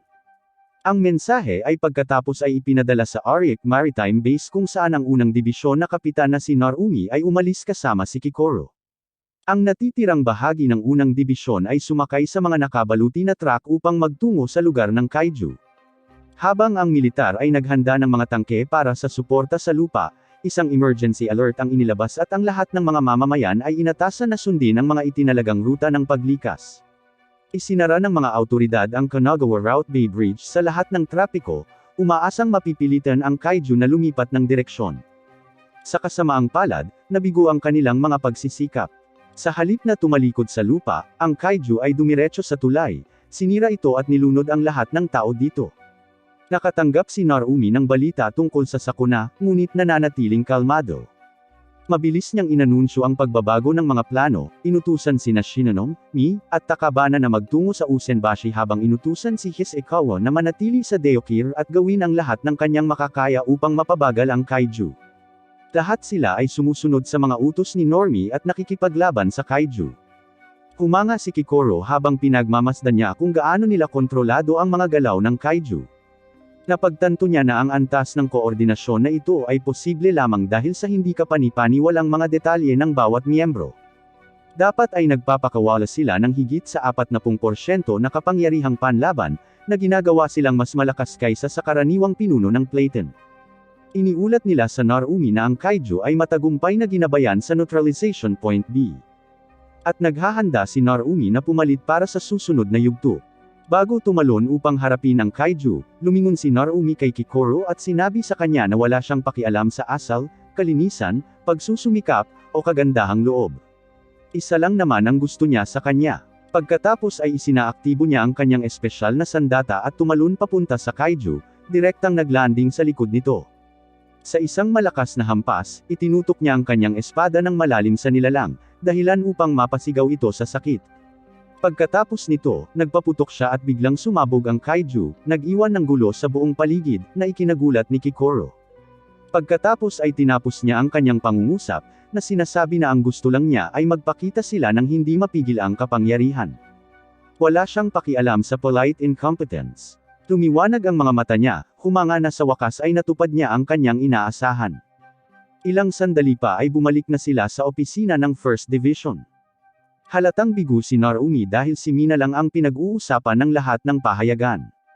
Naninibago si Kikoro na ang pinakamalakas na lalaki sa Japan ay nag-googling sa kanyang sarili, ngunit pagkatapos ay napansin niyang patuloy na nagbo-buzz ang kanyang telepono at sinabihan siyang tingnan ito. Sinabi sa kanya ni Narumi na marahil ang kanyang ama o ang kanyang gawa ay may isa pang pagpupulong tungkol sa isang bagay, ngunit wala siyang pakialam. Nagtatanong siya kung bakit dapat niyang sayangin ang kanyang gabi ng ganoon. Biglang sumulpat si Hoskawa at sinipa siya, sinasabing trabaho niya ang dumalo sa mga pulong na iyon. Habang hinihila niya si Narumi palayo, Tinanong ni Narumi kung ano ang napakahalaga. Sinabi sa kanya ni Hisekawa na ito ay tungkol kay Kaiju number 8, na agad na nakakuha ng atensyon ni Kikoro. Samantala, si Kafka ay nagsasanay sa kanyang selda, iniisip na 5 araw na ang lumipas, at wala pa rin siyang magawa. Naaalala niya ang mga salita ng direktor tungkol sa pagpapatunay ng kanyang halaga, ngunit iniisip kung ano ang eksaktong dapat niyang gawin. Gayunpaman, alam niyang wala siyang ibang pagpipilian. Gagawin niya ang lahat para makabalik. Biglang dumating ang 4 na sundalo at inihatid siya sa opisina ng direktor kung saan nakita niya si Kikoro. Nakilala ni Kafka si Narumi at nagtataka kung ano ang ginagawa niya doon. Ngunit biglang nagsalita ang direktor, sinabing ililipat niya si Kafka sa unang dibisyon. Ipinaliwanag niya na ang pinakamalakas na kaiju sa kasaysayan ay magtatrabaho na ngayon sa pinakamalakas na puwersang anti-kaiju. Sinabi niya kay Kafka na patunayan ang kanyang halaga upang tanggapin siya ng iba dahil kung siya ay nabigo, walang lugar para sa kanya sa puwersa ng depensa. Bagamat hindi gusto ni Kafka na kailangan lang siya bilang si Kaiju number 8, pumayag siyang sumali dahil gusto niyang mabuhay. Gayunpaman, sa sorpresa ng lahat, tinanggihan ni Narumi ang ideya. Sinabi ang tanging bagay na kailangan nila upang talunin ang mga kaiju ay siya. Nais ni Narumi na umalis, ngunit pinigilan siya ng direktor na si Isao na nagsasabing hindi ito sapat dahil ang na Kaiju number 9 ay maaaring magpanggap na tao. Sinadya ni Kaiju number 10 ang pag-install ng Defense Force. Kaya malinaw na iba sila sa kaiju na kanilang nadatnan noon. Sa tingin niya, ang mga puwersa ng depensa ay nagiging mas mahusay, ngunit gayon din ang kaiju at sila ay mabilis na sumusulong. Kaya magiging mayabang kung ipagpalagay nilang kaya nilang hawakan ang anumang ibinabato nila sa kanila. Naniniwala si Isao na dapat din silang mag-evolve at sa tingin ni Narumi ay walang tiwala sa kanya ang direktor. Kaya nagmumungkahi si Narumi na ang pinakamahusay na paraan upang harapin ang sitwasyon ay ang lumikha ng isang sandata para sa kanya gamit ang Kaiju number 8. Laking gulat ni Kafka sa narinig ngunit sinabi niyang hindi niya kayang mamatay. Hindi para sa kapakanan ng kanyang mga kasamang naniniwala sa kanya at dahil may pangako pa siyang tutuperin na lalaban kasama si Mina. Nang may kumpiyansa, nagpakilala siya. Ngunit lumayo lang si Narumi, sinabing wala siyang pakialam sa nararamdaman o sitwasyon ni Kafka. Ang tanging bagay na mahalaga sa kanya ay lakas at resulta. Habang siya ay umalis, sinabi niya kay Kafka na kung sakaling mawalan siya ng kontrol muli, papatayin niya siya sa lugar at gagawin siyang suit. Nagpasalamat na lang si Kafka sa kanya. Samantala, iniulat ni Sashiro kay Mina na ang lahat ng mga baguhan ay sumali na sa kanilang mga unit at naniniwala siyang dapat din silang magtrabaho habang iniimbitahan niya itong magsanay kasama niya. Samantala, ang direktor ay tumungo sa isang pasilidad sa ilalim ng lupa kung saan tinatanggap siya ng mga siyentipiko at pinapasok siya sa loob. Habang naglalakad sila, may napansin siyang tao sa loob ng glass chamber. Ngunit diyan nagtatapos ang episode.